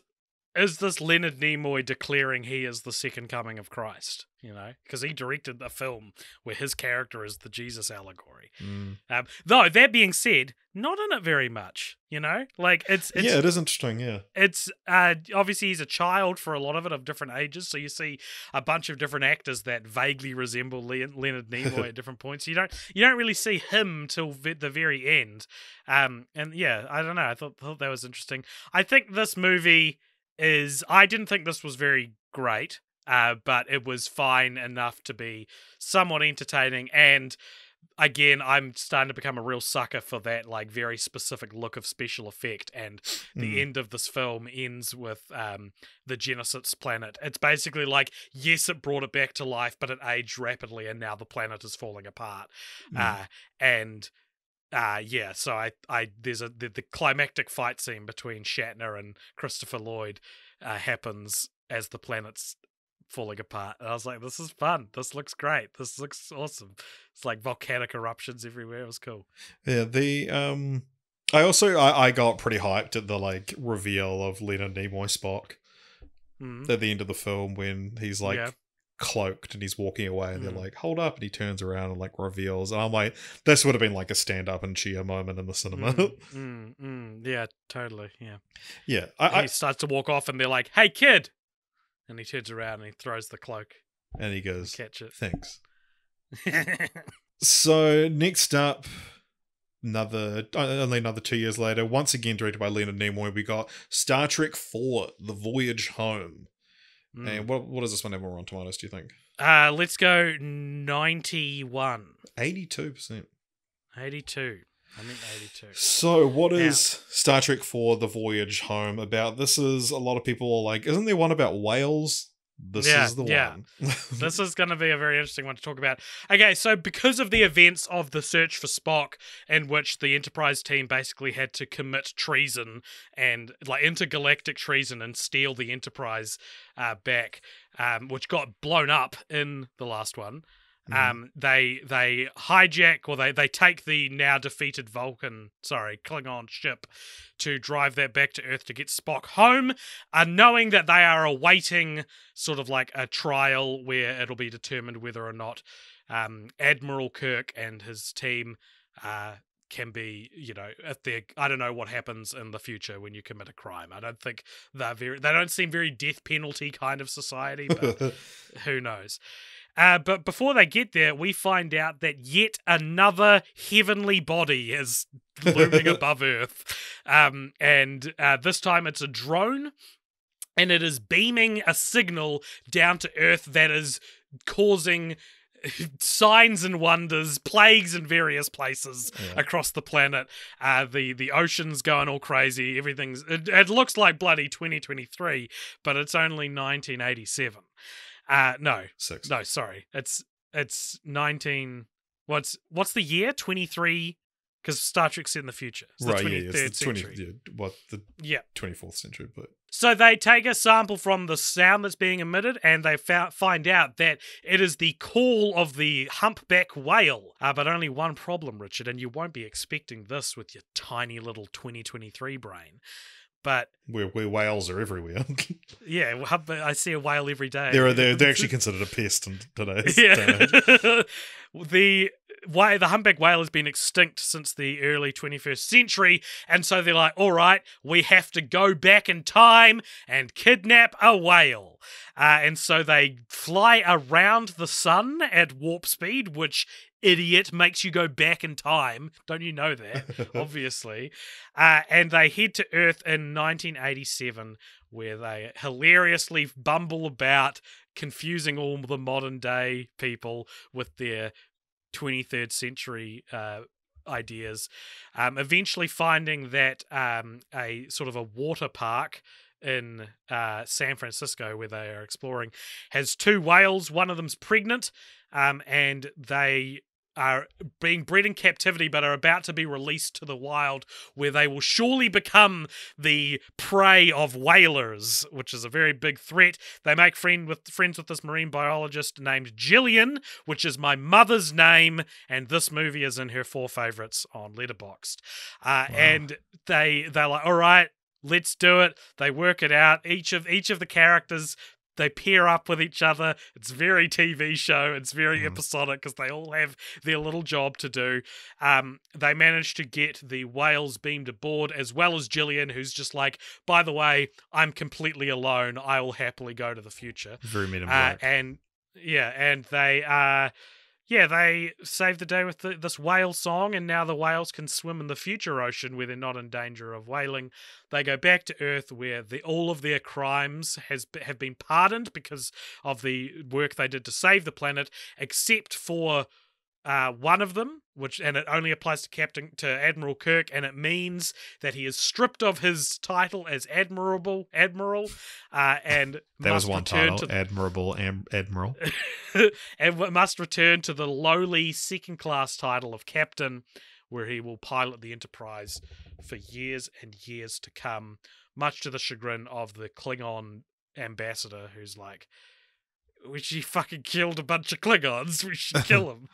Yeah, so obviously William Shatner was unwilling to return for this film. So obviously, there was 8 months was spent by Leonard Nimoy and Harve Bennett, who I mentioned earlier, where they were working on a prequel concept about the characters at Starfleet Academy, which would have had like lesser known actors and yada yada. But then eventually Nimoy and Shatner both received pay rises to appear in the film, but because of the rising salaries of how expensive this cast was getting, and they're not going to be able to put them in everything, the Paramount decided to create a new TV series, Star Trek The Next Generation, with less expensive, lesser known actors, which debuted the year after this came out. So this is the last. So the next 2 films came out concurrently with the Next Generation TV series, interestingly.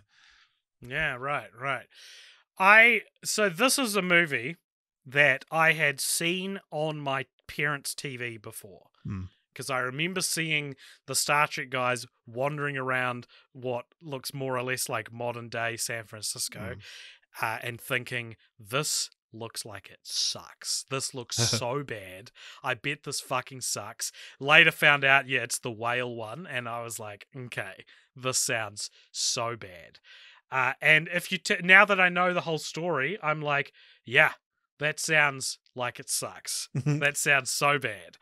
And I think this is my second favorite one. This one fucking rocks. This is great. Once you let go of that reservation of what a Star Trek movie should be, something I only have 3 other examples of, and they're all very different, I was like, fuck it.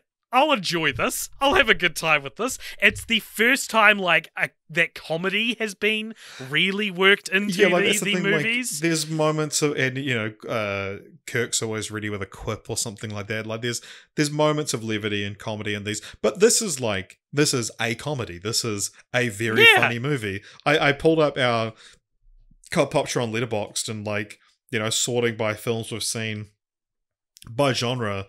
Here's just a handful of comedies that this is funnier than. The Kissing Booth, Bigger, Fatter, Liar, Daddy's Home, This Is 40, Little Fockers. Yeah, sure. The Hangover Absolutely. Part 3. Yeah. This is funny. There's a great bit in it where they're trying to hide where that they're from the future, and the Jillian character is like, what's going on? And they're like, we can't really tell you. And then she's like, all right, I'll take you out for dinner and you can tell me, do you like Italian? And Kirk goes, yes. And Spock goes, no. And Kirk goes, yes. And Spock goes, no. And he goes, yes. And he does too. And it was a really funny exchange. There's this bit on the bus where he does the Klingon, the Vulcan sleeper hold on a punk that's playing music too loud, and the whole bus claps for him like it's a 4chan green text thread from 2007. It's so genuinely funny and so rich with fish out of water tropes. And I was like, God damn it, this movie, I didn't think it was going to get me, because when we found out we were doing the Star Trek franchise, I had this image flash into my mind of when my parents were watching this one probably 15, 16 years ago in my lounge, and just thinking it looked so dumb and boring. And it totally won me over. I was so enraptured by it. I just thought it was so good and so fun and so satisfying. I like it more than Wrath of Khan. I think the motion picture, I think I like it for strange reasons to do with my own brain. Yeah, right. So that's still my favorite one. But this is my second favorite. Yes, it was interesting because of my parents' relationship with this film, I had the opposite thing where when we rolled Star Trek, I was like, oh, I can't wait to watch the time travel one. Because I remember they had told me about there's this Star Trek movie where they go back in time to modern day. I think maybe because there's the Futurama episode where they go back to Fry's grandfather. And that's sort of lifted in certain ways from this, and I think maybe that had been on. They were like, "Oh, this is a reference to Star Trek," and told me, and they had told me, "Oh, it's so funny." And there's the famous scene with the where Chekhov is asking for nuclear vessels. Yeah, and right. I've seen that scene before. I can't remember in what context. I think it might have been a scene we had the DVD board game Seen It. And I have a vague memory that it was in that. We've talked about Seen It before. There's a famous behind the scenes thing, which actually isn't true. That the extras in that Wessels scene didn't know they were being filmed, but they, it was filmed with hidden cameras, but the extras were all paid extras. Although the one extra who said, I don't know if I know the answer to that. I think it's across the bay in Alameda. She said her car was impounded because she missed the warnings to move it for filming. So she approached the assistant director about appearing with other extras, hoping to be paid enough to get her car out of impoundment. And she'd got told to act naturally, and her interpretation of that was to give that answer. And so she had to be put to the Screen Actors Guild for her lines to be kept in the film. Ah, great! What a cool story. That's so good. But it's interesting as well. You mentioned the punk on the bus, and do you know the strange connection this has to another franchise we've covered? I do not, but I'm so excited for you to tell me. So that same actor plays, I'm putting in quotation marks, the same character in another film we've covered. Would you care to venture a guess as to what film it could be? Before or after Star Trek? After this. How much after it? Take a stab as to what sort of thing you would think, and I can tell you the answer. Is he in, like, Back to the Future or something like that? No. Another 80s thing? No. I don't know. That character reappears in Spider-Man Homecoming. What the fuck? Yeah. What does that mean? What do you mean? Yeah, so the same... I think he's the guy that says... does it say, like, do a flip or something? Like, when he's... Yeah, he looks down and there's like, way to go, Spidey. Yeah, that guy, and he's holding a boombox, and it's the same actor, and it's a reference to The Voyage Home. Why is it a reference? Why is Spider-Man Homecoming referencing The Voyage Home? Well, I mean, maybe it's a reference to, Spider-Man coming back to Marvel Studios. All right, yeah, Voyage Homecoming. I see now. Yeah. But yeah, isn't it just like a random thing to be like, yeah, it's the same guy? Yeah, Star Trek exists in Disney's Marvel universe. Yeah. Yeah, I mean, this definitely was one of my favorites. I think I probably do in a very normie kind of way. I think Wrath of Khan was my favorite. Although one of those, like, if you demanded that I put one on right now, I'd probably choose to watch this again because it's the most fun. Nice. Although due to your waxing lyrical about the first film, I maybe would choose to watch it again. Oh, I'm having an effect on you. Yeah. Oh, that's sexy, isn't it? Yeah, but no, I mean, this film after all these years, you're finally listening to what I'm saying. The film was a decent success at the box office, and it even ended the 8-week reign of one Crocodile Dundee at the box office. Yes, we got him. They feel like movies from entirely different eras to me. Crocodile Dundee and Star Trek 4. Hey, which are you? And with me and you, which are you? Which is Kirk, and which is Spock? What do we reckon? I don't think either of us fit it perfectly. Yeah. But, well, I think both of us could be Kirk, but who is more Spock? I think both of us could be Kirk, but I think I'm probably more Spock. You reckon you're more Spock? What do you think you're more Spock? No, I reckon I'm more Bones. Yeah, Bones, the racist doctor. Is he racist? Well, it's just like the amount of times, when it comes up, it's like, as you are so fond of pointing out, Doctor, I am not human. And it's like he's always just making like offhand remarks about like, you green-blooded piece of shit. And it's just weird that it's like, oh, their doctor is racist. The funny thing to me is that like these movies, I know there was like a cultural joke as they were coming out about like how old they were starting to look, and yeah, as we said, and towards the sixth film, Shatner is starting to look a bit old. Leonard Nimoy already looking quite old in these films. He's got a very like weathered face, Bones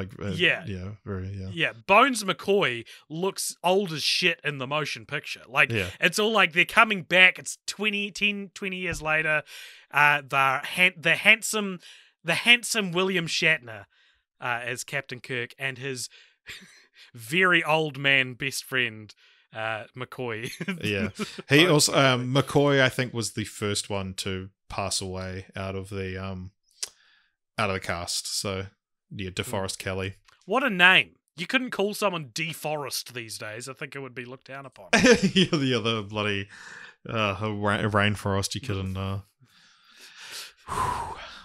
Interestingly, what did you say?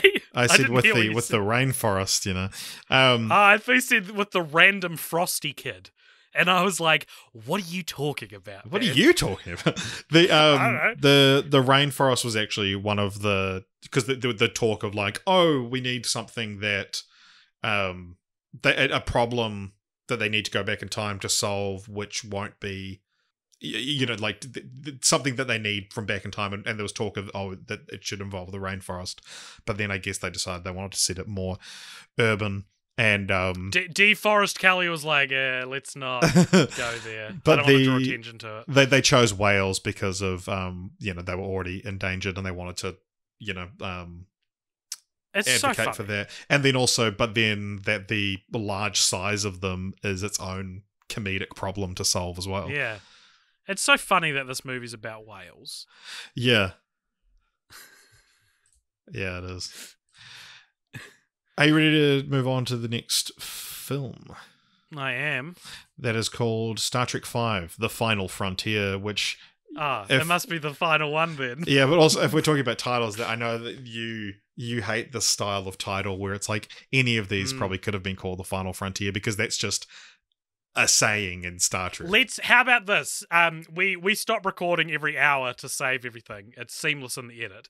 We're nearly at the end of this record. Let's talk about titles now as a way to end off the second hour. How about that? Okay. So here's the thing with the titles. First of all, shocked to find out they all have numbers in the title. Did not realize that going into these. Like, literally when Star Trek II, The Wrath of Khan appeared on screen, I was like, they gave it a number in the actual movie, even though it's not called that on like Letterboxd or anything. It is. They're all just called that. What I think is funny about these is that, like, and if we include The Final Frontier, which I don't like because you could call any of them this, but also it kind of does have its own reason. Like, Wakanda Forever is no more deserving of being called that than the first Black Panther. Whereas The Final Frontier, it's like, it does deal with finality. Yeah. So I'll allow that. But they're all these like Victorian, like not Victorian, but like Shakespearean kind of titles, whether I like them or not. Like the search for Spock is a little rudimentary, but The Voyage Home, The Wrath of Khan, even the motion picture has this like operatic quality. It's very Shakespearean. Very Shakespearean. And then the final one is called The Undiscovered Country, which is actually a Shakespeare quote. Shakespearean. I didn't know that. And when you're looking at these just written down, it's so funny because it's like all these big grandiose names, and then this one which looks like the title you'd give like an episode of Moomin. Like this one's called The Undiscovered Country, where the Moomins discover. I've been watching a lot of Moomin. Discover an undiscovered country. I didn't know that it was a Hamlet reference. Yeah, it's part of the to be or not to be soliloquy. Yeah, exactly. And knowing that Wrath of Khan was almost called it, you could probably call The Final Frontier The Undiscovered Country. Yeah, because it's referring to death. It's referring to like death. The undiscovered future, the afterlife. Yeah. And I think that in order to make this seem more grandiose and more epic and less like it's like the title of an episode of a TV show, they needed to take a page out of Justin Timberlake's book and drop the. I think Star Trek Undiscovered Country would be a far more like enigmatic kind of way to phrase that. If you put the there, it feels like it's like the journey. And the last film, they discover a new country, which with Indiana Jones, maybe that would be exciting. With something where it's like you made a new planet. What the fuck do you care if you find an undiscovered country? What the hell does that mean? I just thought that was so funny. But that's my rant about the titles. What do you think of the title Star Trek? It's cool. It's very like it does what it needs to do. It doesn't need to be anything more than it is. Do you know about like?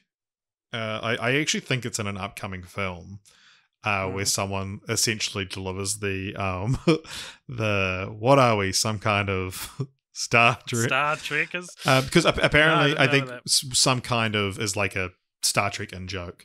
But yeah, someone says like, so let me get this straight. You guys are all just on some kind of Star Trek? The real test of tact is if the characters react to that in a meta way or not. I think that's the trick of it. Yeah, that is in that's in First Contact, so we do have that to look forward to. Awesome. So Star Trek V, The Final Frontier, this came out in 1989 and was directed by one William Shatner.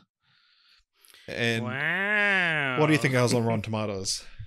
I reckon this is going to be the lowest one. I reckon we're talking low 40s. Maybe high 40s, but I'm going to stake my claim at low 40s. So it is the lowest. It has 22%. That's so bad. God, William Shatner, I reckon in William Shatner's life, when he was staring out Jeff Bezos' space station at Earth and was like, felt, overcome by the majesty of it, and also so existentially terrified at how insignificant he is. Yeah. I reckon he was looking out there and he said, the only other time I felt like this is when I directed the worst Star Trek movie right after Leonard Nimoy directed the best Star Trek movie.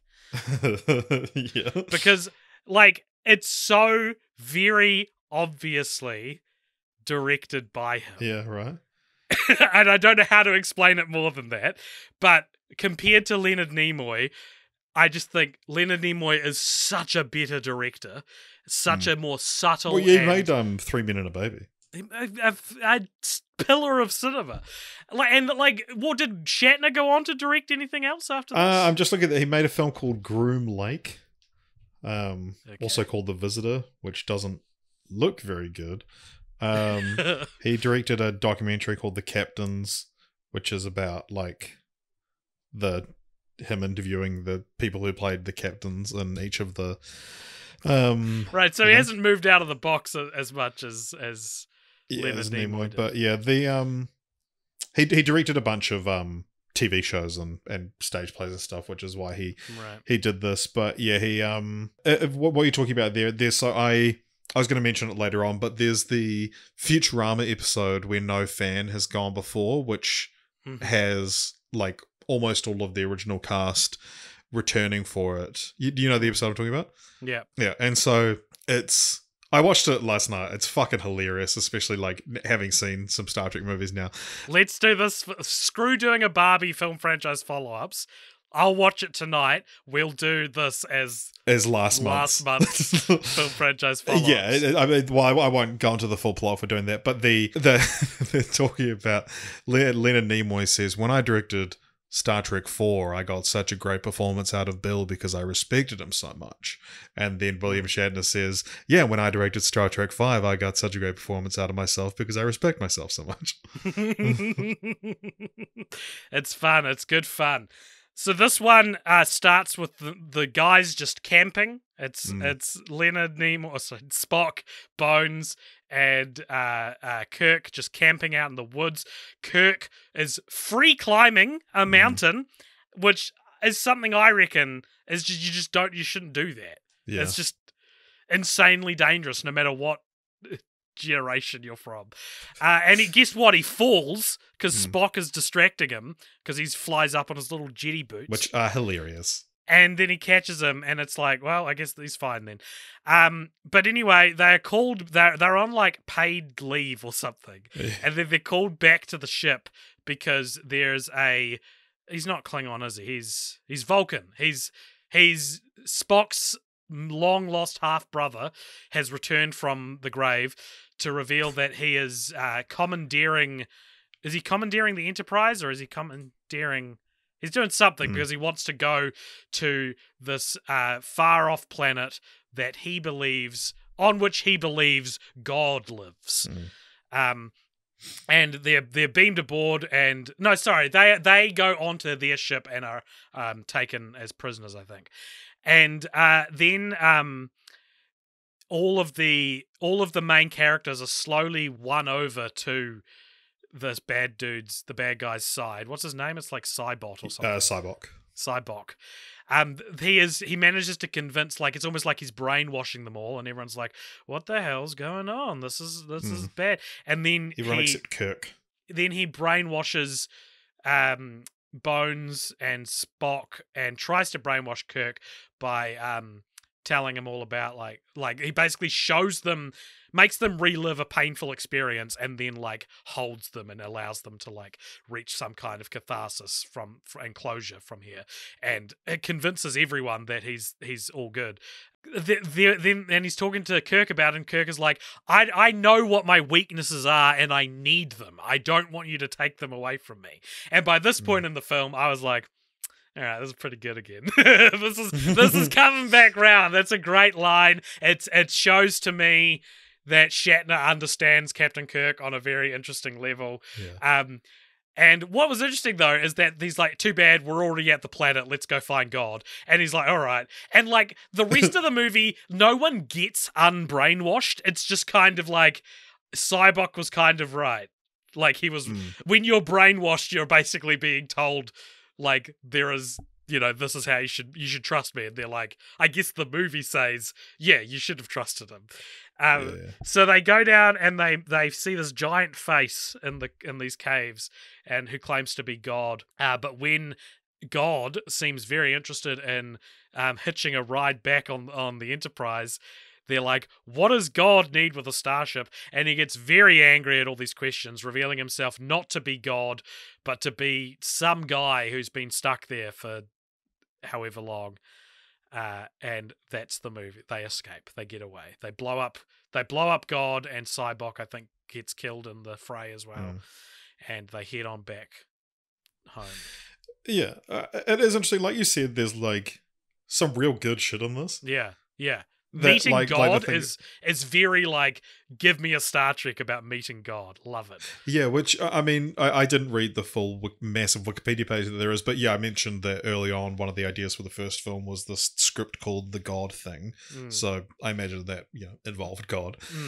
But yeah, I also, like, one of my favorite lines in the franchise so far, when he falls off the rock cliff face, El Capitan, and he Spock saves him, and then when they're sitting around the campfire, he's like, they say, when you almost fucking died, and he's like, no, I knew I wouldn't die.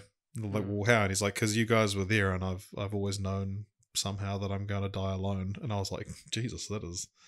And it's also like, it sets up something where I was like, are they going to kill Captain Kirk in this one and he's going to die alone? And then, but it pays off at the end when he's like, I thought I was going to die. And they're like, well, you're not alone. Like, we're still with you. It's good stuff. It's good stuff. And like my analysis of this film is just like the ego on Shatner, I think, is both what makes it good and what is its ultimate downfall, because it has the like wherewithal to start in a very odd place, like to start with them camping and stuff. It's very strange. And at first I didn't like it. But then when it started to get bigger and they were going into space and shit, I was like, this story should have been on like their camping trip. Like they should have encountered Sybok in the Yellowstone National Park. Yeah. And God should exist there. Like it shouldn't have gone to space, because I think that there is something very attractive to me about, like, it's the final frontier, and what is that? It's actually knowing each other, because I think, like, if this movie, the final frontier, if this movie focused far more on like the characters learning to understand each other on a deeper level, which it plays with, especially between Bones and Spock, who they end up singing "Row, row, row your boat," and what is a very choreographed theater kid way of singing that song, which they sing it in the round. Is and it's very like, you guys are too much of an actor to know that normal people probably wouldn't say this. That, like, no matter what a tough guy you play on television, you're still an actor.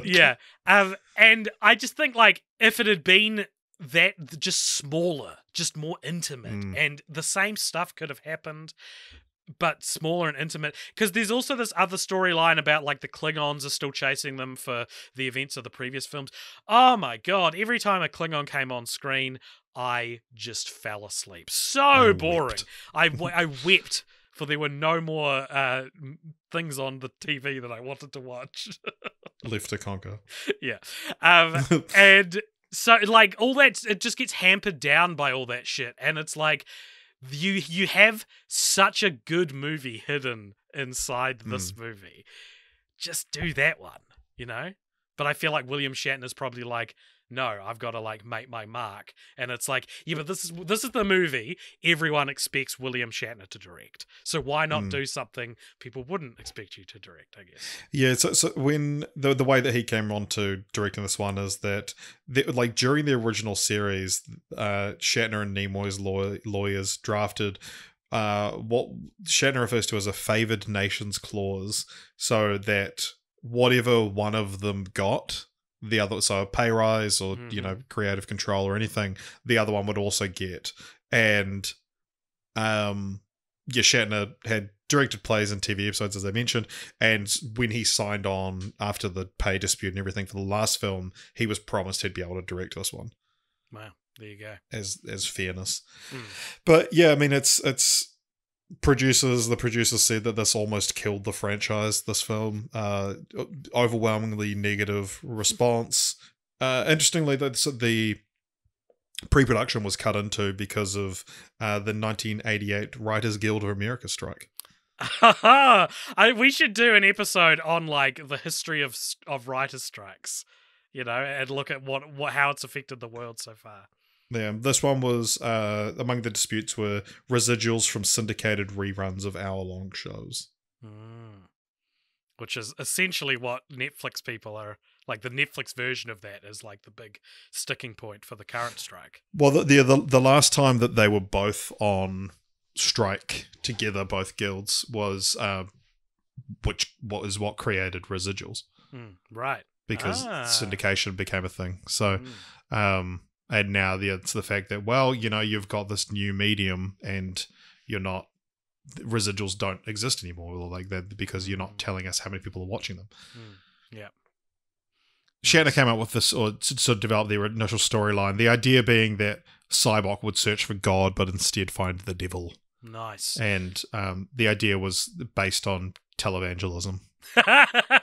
Well, I mean, there is that like God appearing as a big screen. It looks kind of hacky, but I think visually it doesn't look very good. But the idea of like this burning bush Moses moment. Well, it's very Man Behind the Curtain was yeah.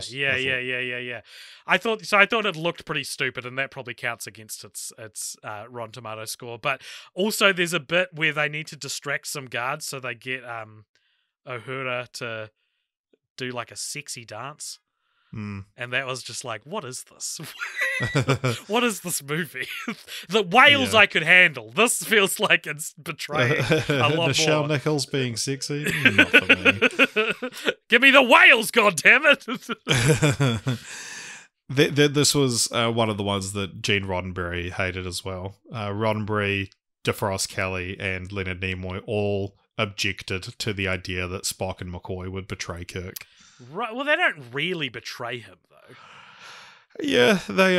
I think it was dialed back in later script revisions, but yeah. I mean, I like seeing the drama between the characters. You don't often see them mad at each other. I thought that was cool. But I liked talking about like what I thought of this film was that like the good stuff in this was some of the best stuff. Yeah, totally. But then overall, like I didn't hate it nearly as much as I think maybe the fan base does. Although I know that there's, from what I understand, a couple of the Next Generation movies are like truly god awful. Oh God. And so yeah, I mean, it's one of those things that just by virtue of like everything else being better, it's the worst one. But it's not like I didn't hate watching it. I wasn't like super bored at any point. I mean, maybe I was bored a little bit here and there, but yeah, it's funny that there's like enough things just scattered throughout that are able to, like, remember, this is a weird thing to reference, but like in Friday the 13th Part 5, how there was like the producers had said like you have to deliver a kill or scare like every however many minutes, that it's like it's like this, also the fifth film in the franchise, where there's like, it's like you have to deliver a great bit of dialogue or just like a little morsel of something incredible every 6 to 8 minutes, and it's like, yeah, there is. Like, it's just dotted throughout the film are these like little great moments. Not enough to make, because it's not like, they're not great sequences or like, you know, or scenes or anything like that. They're great lines of dialogue or very brief scenes.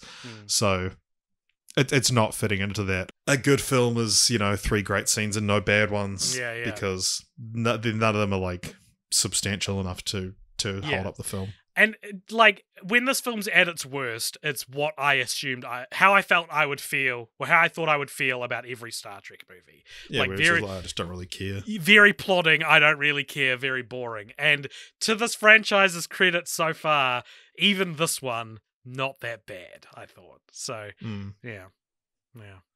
Yeah, and that Futurama episode, the plot kicks off because they're at the video store, which is very funny that they're at a DVD rental store in the year, you know, 3002 or whatever it is at that point. And that's the quote I really like, where they're talking about like, all right, we've got time to watch 6 movies, and Fry says, oh, do you know what 6 movies average out to be really good? The first 6 Star Trek movies. That's true. I agree. Yeah. But yeah, it is like, because I'd heard that adage that every even numbered one was good, and it's not as clear as I was sort of led to believe. I would say personally, you know, that 2, 4, and 6 are my favorites, but 3's not bad, 1's not bad. Like, it's not well below, and you know, the Rotten Tomatoes scores are the third one's closer to the rest of them, but yeah, it's not as wildly varied as I think I was led to believe, although I know that coming up, well, yeah, it does vary a bit more. Does this pattern translate to the Next Generation films or the Calvin timeline? Because from what I understand of the Calvin timeline, it's good, bad, good, so which would mean that's the opposite of like, so that's 11, which is an odd number, is a good one. So does the pattern reset when each generation starts, which would mean that the next Star Trek movie we watch, which will be the first Next Generation one, that will be good, the sequel will be bad, the next one will be good, and the next one will be bad. Yes, so the next 4 Generations, First Contact, Insurrection, and Nemesis. Generations is the next one. Yeah. I thought Generations, get this, I thought it was the last one, the like one before 2009. That's I completely missed. I mean, I'll talk about this next week. I so distinctly remember seeing the trailer for Nemesis in the cinema, and which came into this, I must have been 9. But from what I understand, Generations, it's all right. First Contact might be the best Star Trek film. Insurrection and Nemesis are hot garbage. Okay, interesting. That's my understanding. It might not be true. That might not actually be anything, but blah blah blah. I think this adage about every odd numbered one is bad. I think it needs to be more adapted. And really, what the piece of information that needs to get conveyed is that this is not a franchise of diminishing returns. Like, this is not a franchise where by the time you get to the 6th one, you're just like, Jesus Christ, where are we now? It's like they don't really jump the shark. They just have kind of off days every now and then. Yeah. You know, off days that cost, you know, several $1 million to produce. Yeah, so anything else you wanted to say about The Final Frontier? No, let's move on past The Final Frontier. And what's past The Final Frontier? A new country no one's discovered yet. No one's discovered this country before.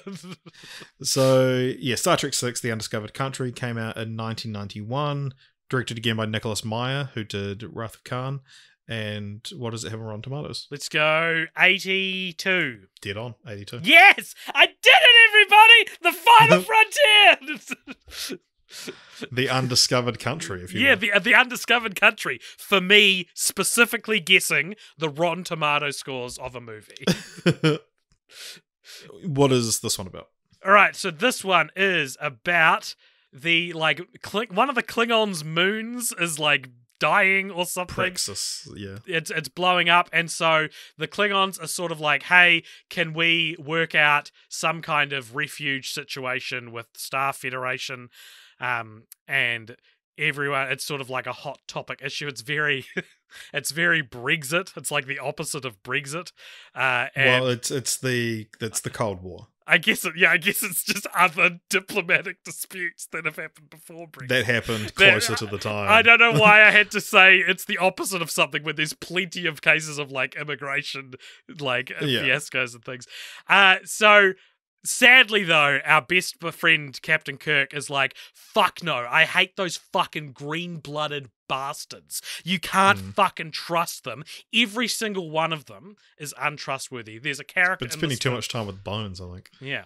There's a character in this movie who, upon seeing several Klingons, remarks that they all look the same, which I was sort of like, I got that this was about racism already. You're maybe skirting a little too close to the bone with that line.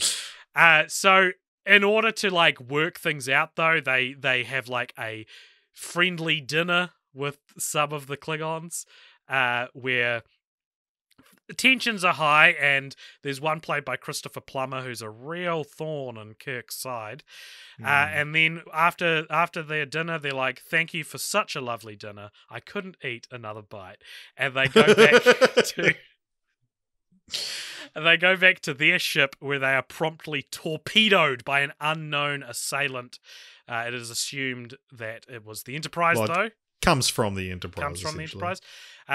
Bones and Kirk beam aboard, where they witness the sort of main Klingon guy, the Chancellor, dies of his wounds, and they are arrested and put on trial. Meanwhile, it's also important to note that when this unknown assailant fires at the Klingon ship, it disables gravity, and then someone comes on board in spacesuits with gravity boots and kills a bunch of people. Yeah. And Spock takes control of the Enterprise. It's this whole there's a court case. It ends up being that the perpetrator is actually the person who's like replaced George Takei's character. What's his name? Sulu. And who's like this Klingon woman. Is that Kim Cattrall? The Vulcan woman. Yeah. That's so funny. Yep, she betrayed them all. God, Kim Cattrall just seems like the kind of person who could not give a shit about Star Trek. And it turns out it was her, and there was a cloaked Vulcan ship between the Enterprise and the other. And the Klingon ship, which is where the missile came from. Everyone's name is cleared. The Christopher Plummer was in on it as well. Like, he wanted to cause upset. Yeah, it was essentially it was like anyone who stands to lose from peace between the Klingons and the Federation of Planets. Yep. And it ends with them all happy family again, and they're like, "Are you going to retire like you said you would?" And they go, "No." They decide to go on. It's the idea is they're going on one last ride. Yeah. And a movie that is named after a Shakespearean quote, of course, ends with Captain Kirk saying, "Second star to the right and straight on till morning." An inexplicable Peter Pan quote. Something that has not acted as like a metatextual reference for the entire franchise. He just randomly quotes Peter Pan when it's like, end on a Shakespeare quote, you fucking dick. What are you doing? I don't know, but it's called The Undiscovered Country. They're quoting Hamlet all through this movie. You're telling me there's not a Shakespeare quote that has the same vibe as Second Star to the Right and Straight On Till Morning? It's so weird. I just thought it was so strange. Yeah. There was a last minute change. It was Maya, the director, was in an optimistic mood on the last day of shooting and said, "Say this for the last line." Never trust yourself when you're in an optimistic mood. Genuinely, your best decisions are made dead miserable, I think. Yeah. That's when you make your best decisions. Never make decisions when you're happy. Yeah. So the development of this film, the idea of a prequel came up again. That they should do, start it was called like the Academy Years or something like that, right. Which is like, oh. But did like elderly old Leonard Nimoy was like, "And I'll reprise my role as Spock." The idea of it, Walter Koenig as well suggested one called in Flanders Fields, where the Romulans join the Federation and go to war with the Klingons. The Enterprise crew, except Spock, are forced to retire from not meeting their fitness tests. And when Spock and his new crew are captured by a monstrous worm-like race of aliens, which he described as being things that the monsters and aliens evolved from, the old crew must rescue them. In the end, all of the characters except Bones and Spock die. Oh, okay. Including his own character. These are bad ideas. Yeah. There was also a suggestion that Picard should meet the crew from, but the Next Generation crew wouldn't.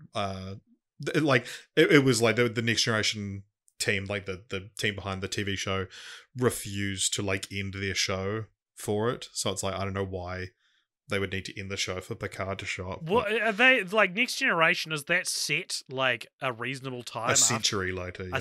Well, there you go. You can't do it. Yeah. So, and like I mentioned, it's already running concurrently with this, and so at the end, the final line, when he's he gives his space the final frontier, boldly going where no man, and he corrects himself and says, "Where no man, no one has gone before." That's Picard's voiceover is changed to "no one," so that's the changing of the guard, because he also talks about this is our last ride, and then a new generation will take over. Without you, my friend. Yeah, I thought it was just him giving in to the woke brigade by changing it to "no one." Glad to hear it's not that. Well, yeah, I mean, they'd already given into the woke brigade, I guess the Next Generation. God, you can't say anything in 23, 30 something. But yeah, the idea from the film, as I mentioned, came around the idea of around the Cold War, and Leonard Nimoy had pitched, what if the wall came down in outer space? Referring to the Berlin Wall. Yeah, and right. And then also Gorkon is the Chancellor that's based on Gorbachev. Ah, of course. Yeah. What did you think of this one? I fucking loved this one. I thought it was great. Really? I love that it's a murder mystery on. Yeah, right. And it's one of those things that's I actually just have such a soft spot for that. I did think it's probably a little obvious that it was Kim Cattrall's character, because it's one of those classic things where it's man, it could be any one of us. It could be these characters we've spent at this point 30 years with, or it could be this woman we've never met who's just part of the crew now. Apparently it originally was going to be Savick, that character. Kim Cattrall turned down the film because she's I don't want to be the third person to play Savick. And they're like, no, it's a new character. We'll rewrite the character essentially being the exact same character. Yeah, but I think it's one of those it would have been, if it had been Kirstie Alley the whole way through, and then it's oh shit, that's actually a proper betrayal. Yeah. Instead, it's just oh yeah. Instead of a betrayal, it's a Cattrall. Wow. I didn't figure out that she was the one who did it, but I did think Christopher Plummer would be behind it as well, and he was. Yeah. I figured that they'd be working together. But there's that bit where you can't fire a phaser on the ship because it sets off an alarm. And to prove this, Cattrall's character shoots a phaser, and they're like, what's going on? And that's her covering up for other people being killed by a phaser at the same time. Yeah, so I was like, it's very Minority Report. Yeah, the way she's found out is that they find the two people whose the spacesuits belonged to being dead, and so they're okay, so they announce to the crew of the Enterprise all right, then referring to the two dead guys, it's you guys have to come and give your statements now, and then at which point whoever thinks that they're dead will come to the sick bay to finish them off, and then she goes in to do that, and then Spock is lying there on Surprise, the sick bay. Bitch! Yeah. It's good. Yeah, it's good stuff. I thought all the murder mystery stuff was great, and this is one again that Gene Roddenberry fucking hated. Yes, so he had a meeting with the director, which apparently just went, fucking terribly. And one big thing was that he hated the villainization of Savik, and then Maya replied, like, I fucking created Savik, not you, because she debuts in Wrath of Khan. And so it's like, yeah, I can do whatever the fuck I want with it, but they changed it anyway. And barely. They basically gave her like a new name. It's such a similar character. And he said she was mine, not Jean's. If he doesn't like what I plan on doing with her, he should give back all the money he's made off of my films. Maybe then I'll care what he has to say. Oh my god, there's such bad blood for like such a hopeful series. I think this is what I was saying about him being like a sweet dude. I don't necessarily mean he's like sweet to others. I think he's just very innocent, and so things like legacy, well, what was by that point a legacy character betraying others, doesn't sit right with him, because it's like, no, that changes how you saw them in previous films and stuff. It's like, but yeah, they apparently. He was very ill health at the time the film was dedicated to him, and he would go through the script line by line, giving notes on stuff. And he apparently didn't like the final cut of the film, so much so that he died within 48 hours of viewing it. Oh my god, damn! How old did he die? Young, or was he pretty old? Gene Roddenberry. He was 70. Okay, that's not too bad. I wonder what he would think of what his empire hath become. Would he be Oppenheimering Look upon it? my works, ye mighty, and despair. Yeah. So there's also the whole scene with like the trial and everything. I thought that was great, where they're being put on trial and these like Klingons, and they're listening to everything. Of these like translators. You don't often see that, like, in Marvel, it's like they mention offhandedly that people have universal translators in their ears or something.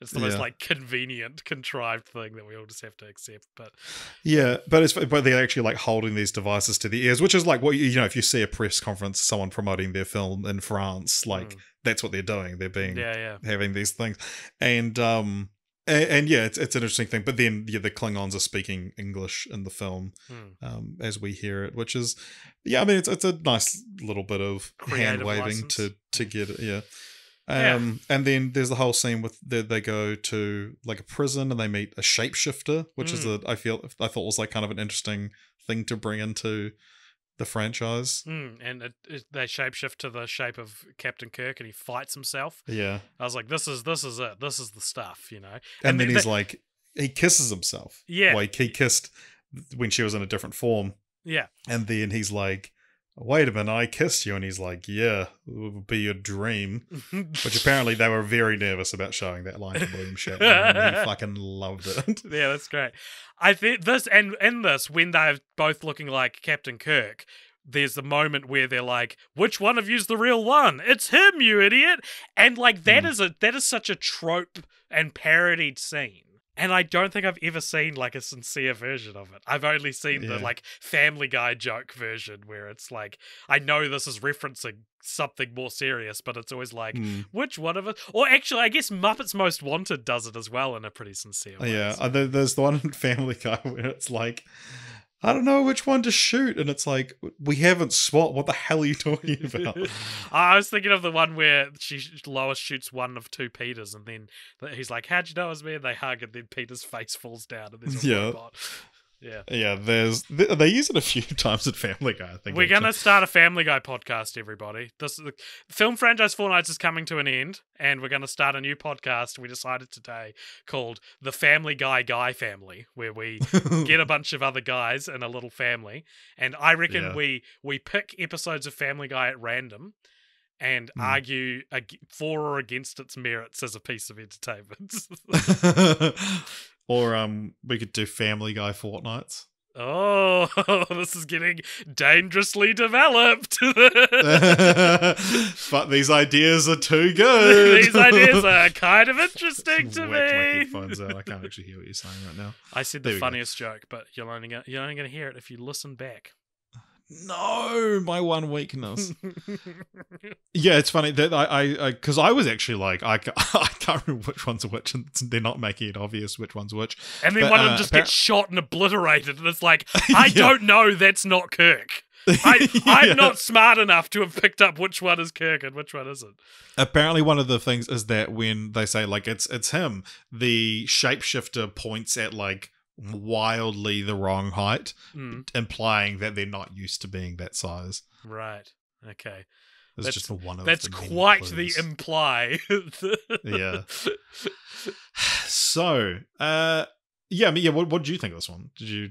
I got kind of bored of it. I recognize and acknowledge that it's one of the good ones, but I kind of sort of phased out around the end of the second act, maybe. And came back. I was so on board with this one. There were bits when I got briefly distracted by going on my phone, and I went and I rewound to see something, which I don't often do. VLC Chromecast is so fucked. You don't often have the luxury of rewinding something, eh? You gotta. It's like if I rewind this, it's gonna fuck up in 40 minutes. You should use Plex. I know. So depressed about it. I know. I mean, I think there's ways that like you can get onto my Plex server. I don't know how it works. Wow, is that an invitation? No. So that's Star Trek, the original series of films. How do you feel? What do you make of this endeavor? This was not as bad, anywhere near as bad as I think maybe I thought it would be, but I also think if we'd done this in season 1 of Film Franchise Fortnights, would have hated these, I reckon. I reckon these would have been so hard to get through when I was a bit younger, whereas I think in the last few years my tastes have become a little bit more open to... Well, you're turning into your dad. I'm turning into my dad. Every boy's dream to turn into his dad. Yeah, I don't know. I just thought like some of these were so good, and some of them have moments that are so good that it's like, fuck, I get it. I never thought I would get it. Especially after I actually tried Star Trek a few years back. I never thought I'd get it. But there's just the crunchy relationship between Kirk and Spock, so good. The philosophy of Star Trek, so deep and meaningful, like genuinely. And it's just, there's such a hopeful spirit to the series and sort of like, I don't know, it's very optimistic storytelling, which is nice. What did you think of like the whole cast of characters? Because it's this interesting thing where it's like Kirk and Spock, top 50 characters of all time in anything. Yeah. No one else really stood out to me in any way. I think McCoy got there, Bones got there by like the latter half of it. I was like, okay, because quite often he's he's essentially the third main character. Yeah. Whereas someone like Scotty or Chekhov, I was like, this is the Scottish guy and the Russian guy. Like, they're not really very well developed characters. I was surprised at how. Sulu's got his own ship at the end of... Yeah, but that's the biggest thing that happens to Sulu in the whole series of films. Like, I'm surprised at how underfeatured... I reckon Sulu... Uhura, is that a name? Uhura? How do you spell it? Yeah. Sulu, Uhura, and... maybe just those two had surprisingly little to do in any of these films. Yeah. You know the oh my. Do you know where that comes from? A Family Guy joke. No, it's it's from Howard Stern, like when he was on the Howard Stern podcast. Right. And they did something outrageous and he said, oh my. And they like turned it into like one of their soundboard clips, and that's why it's such a big deal. And now it's like what he's most known for. Saying oh my. His catchphrase. It's his "I pity the fool." You know? It's not from Star Trek. Inexplicably. Yeah, it should be. So now we've got a few siggies to do. This is not based on any literature, so our unpaid intern researcher Rachel is off the hook for this week. But we do have to continue the franchise, and obviously the most immediate continuation is that there are all the Star Trek series we talked about. This cast specifically all of them have at some point reprised their role in later. A lot of them. There's a couple of Next Generation episodes that are. One takes place concurrently with the Undiscovered Country, and well, it has it's called Flashback, and it has flashbacks and Sulu's and stuff. But most notably that Captain Kirk and I think maybe a couple other characters appear in Star Trek Generations, which was it was pitched to be at some point part of this, and like at one point it was going to be the backdoor pilot for the Next Generation, but the whole idea of Kirk and Picard meeting does come to fruition, so we have that to look forward to. Nice. I'm so excited for Captain Kirk to meet this character that I have very little connection to. Yeah. So, what's your continuation of the franchise? It's one of these weird ones where it's like, is your continuing the franchise, is it continuing the... do we have to come up with 3 separate sequels to Star Trek in general to do this on every episode? I think so. Okay, this is maybe the least sticking to the rules of continue the franchise I've ever done, right? Wow. Maybe not. Maybe it's not.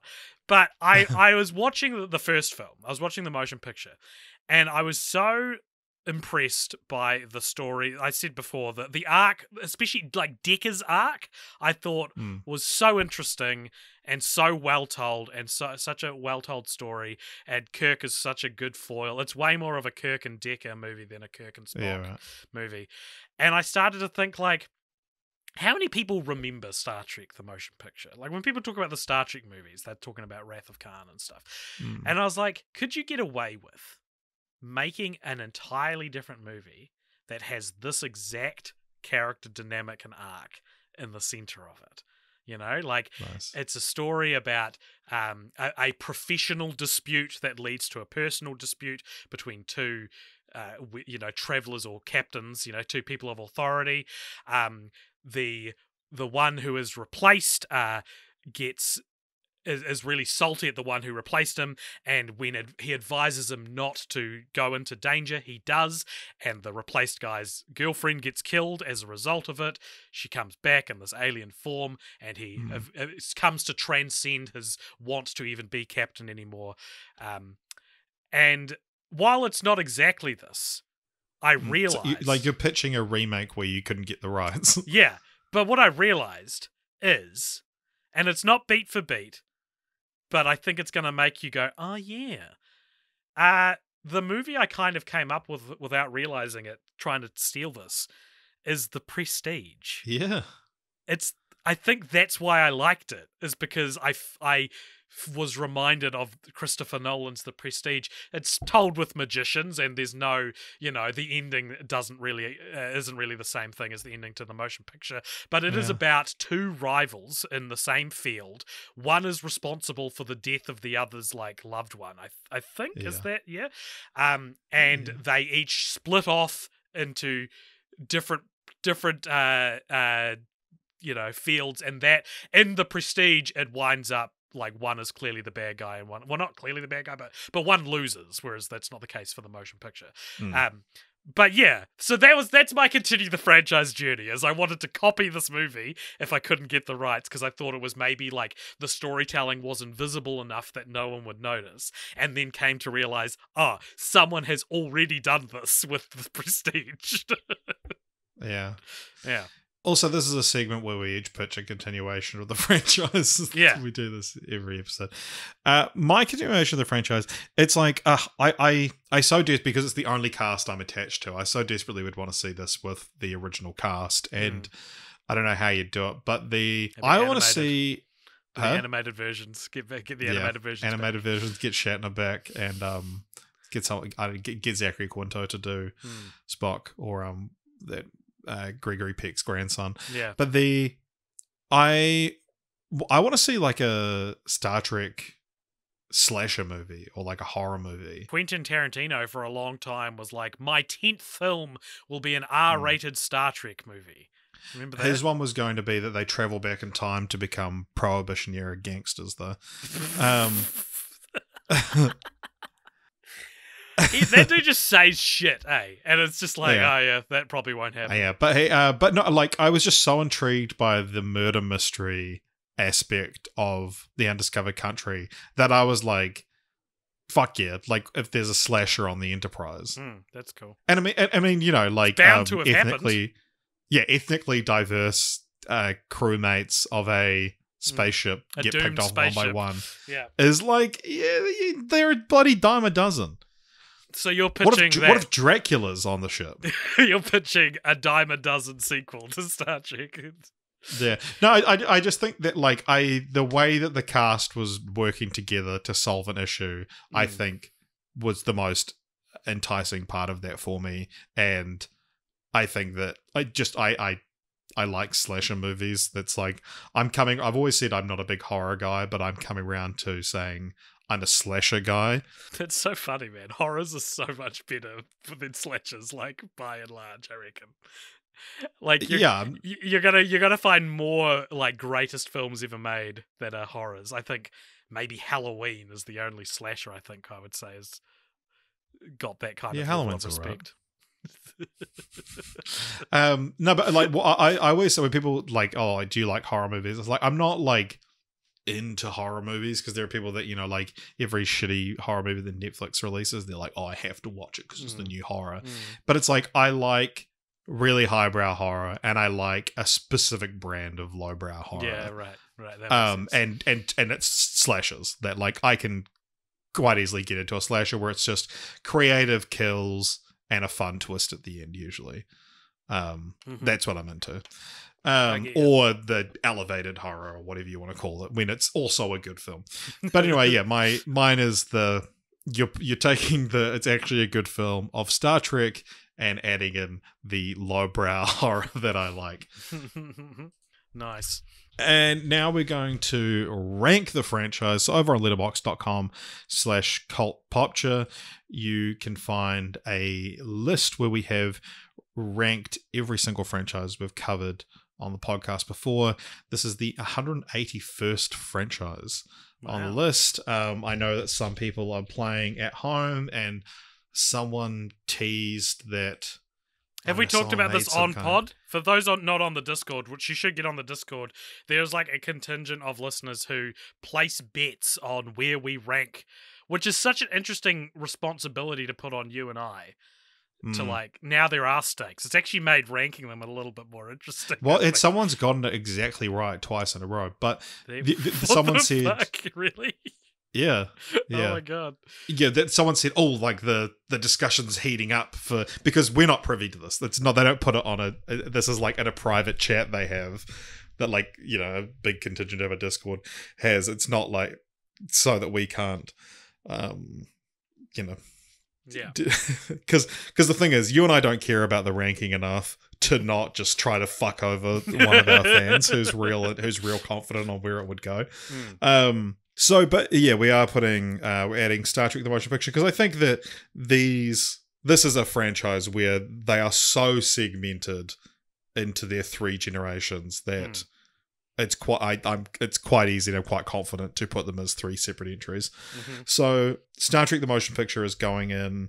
Whereabouts is it going to be? All right, let's just be bold. Let's boldly go for a second. What's the 10th place at the moment? Yeah, so because I was thinking it's going to be quite high. Yeah. And I'm very curious to see where our home players put this. The 10th franchise is currently Shaun of the Dead. Or the Cornetto trilogy. I feel like that probably has created more for what I would consider like myself. Like what, you know, it means more to me than any of these. So I don't think it's getting into the top 10. What do you think? Below that is Child's Play. Yeah, maybe it's better than Child's Play. What do you reckon? Yeah. I quite like Child's Play, but there's a prestige to Star Trek that Child's Play doesn't have. And Child's Play, I reckon. I was going to say it has worse sequel. Fuck, this is a comparable franchise to Child's Play. Like, where it's like, even the bad ones. None of them are that bad. Yeah, even the bad ones I'm like kind of intrigued by and kind of respect. What's below Child's Play? Harry Potter. I reckon between Harry Potter and Child's Play. Okay. So number 12, is it? Yeah. Other, like, Is any of Child's Play as good as Star Trek?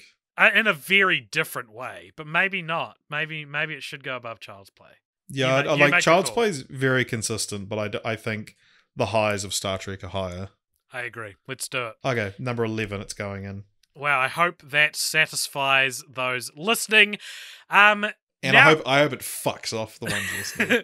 I hope you guys are like, no, I wish it stayed at 12. my millions. All we've got to do now, Richard, is tell people where to find us. But we are doing something interesting that we probably can reveal now, which is because we're doing these in a weird order, next week's going to be an off-week episode. And because we're doing 3 Star Treks over 6 weeks, well, 5 weeks, it would mean people would miss out on a franchise vote. So right now, people are voting for the next off week that we cover. Should we reveal what's won? Or is this a next... I think it's next off week. This off week, I need to double check our planning document. Okay. But I think this next week, from when you're listening to this, will just be a regular off week that we'll come up with. Okay. And then we will release the Next Generation. Yeah. And then will be the Patreon voted off week, but we will be recording it before the Next Generation. Okay, well, in that case then, there is a vote going on Patreon that you should go check out. For if you pay only $1, you can get on there and you can give us... there is a current winner, but it's not winning by a lot, and I think that's probably because ideas for podcast episodes are harder to come up with than just naming a franchise. Yeah. But okay, so we're not going to end the poll now, but this is just a reminder that it is over there. So go over and check it out and vote for some stuff, because it could very easily change by the time the vote closes. But other than Patreon, where you can join up for as little as $1 a month to get exclusive podcasts and all sorts of things, you tell us what movies to watch. You can also follow us on Instagram and Twitter at CultPopture. You can also get in our Discord. Join the bet. Start betting your money of where I and Richard will place random franchises on a list that's beholden to no one, I guess, except you guys now. Yeah, check it out. That'll be fun. And stay tuned for the post-credit scene that's coming up after this music ends. Richard, live long and live long and prosper. I'm doing the hand thing. Can you do the hand thing? Yeah, nice. Yeah, nice. It's not that hard to do. It's not that hard to do. Some people really struggle with Some it. people brag about how they can do it, and it's like... Yeah. Okay. Well, okay, I was just bragging about how I can do it. It was took the wind out of my sails. Welcome along to the post-credits scene. This is a segment at the end of each episode where if you donate $5 or more over at patreon.com/cultpopture, you get to give us something to talk about in the post-credits scene. Richard, who is it from and what is it? Today's one comes to us from Dan Connell, who asks, what movies have you watched the most as an adult? As an adult? My answer would be It's Such a Beautiful Day, which is a film I have tattooed on my leg. Mm-hmm. And the whole reel. it's only every the whole single thing. frame. Yeah. But on top of each other. It's just a black square. It's an hour long, and I have it just like saved to my Google Drive, so I would just watch it from time to time. It's a very like existentially kind of depressing movie, but I don't know, I find like a comfort in it, and I've watched it. I've just put it on because it's like an easy watch because I've seen it. It's my most logged film on Letterboxd, so that's like an easy way to tell. Because what if you were to gun to my head, what film have I seen the most times in my life? It's like it would be some film I watched on repeat when I was a kid. Like, but the one where I can actually verify it in my adult life, yeah, it's Such a Beautiful Day. I'm gonna verify it because oh my god. The hell are you doing, Letterboxd? Let me on the website. Which also, check it out. It's a very, it's a very interesting animated film by the wonderful Don Hertzfeldt, and also his series of short films, World of Tomorrow, are so fucking good as well. I think, because if it's just what movie have you seen the most, I could rattle off a few there. I could say I reckon I was talking to someone the other day about how many times I've seen the movie Signs. They were like, do you know Signs? And I was like, do I know it? You're like, Probably. I've actually probably seen it more than Yeah, you. I probably know it better than you do. Okay, according to... Okay, this isn't very interesting because the top is 3 times. I watched Dune 3 times when it came out.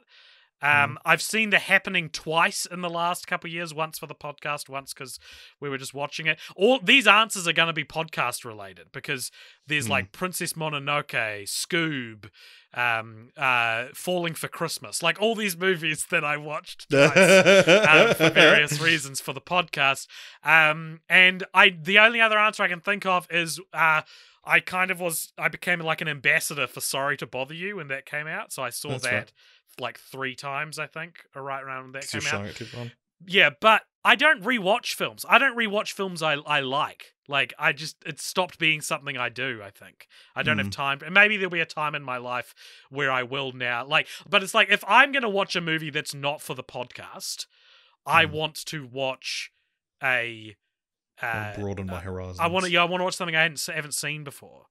I'm generally the same, which is why I've got this like 1 hour film that I can put on for those awkward amounts of time, and stuff like that. But yeah, there are. I go through phases of being like, it depends on what I'm in the mood for, because so often it's like I just want something on the TV while I do crosswords on my phone or something like that, and I'm much more likely to rewatch a film unless I'm like, I want to be broadening my horizons now. Knives Out, I've seen 3 times as well, actually. Oh yeah, true.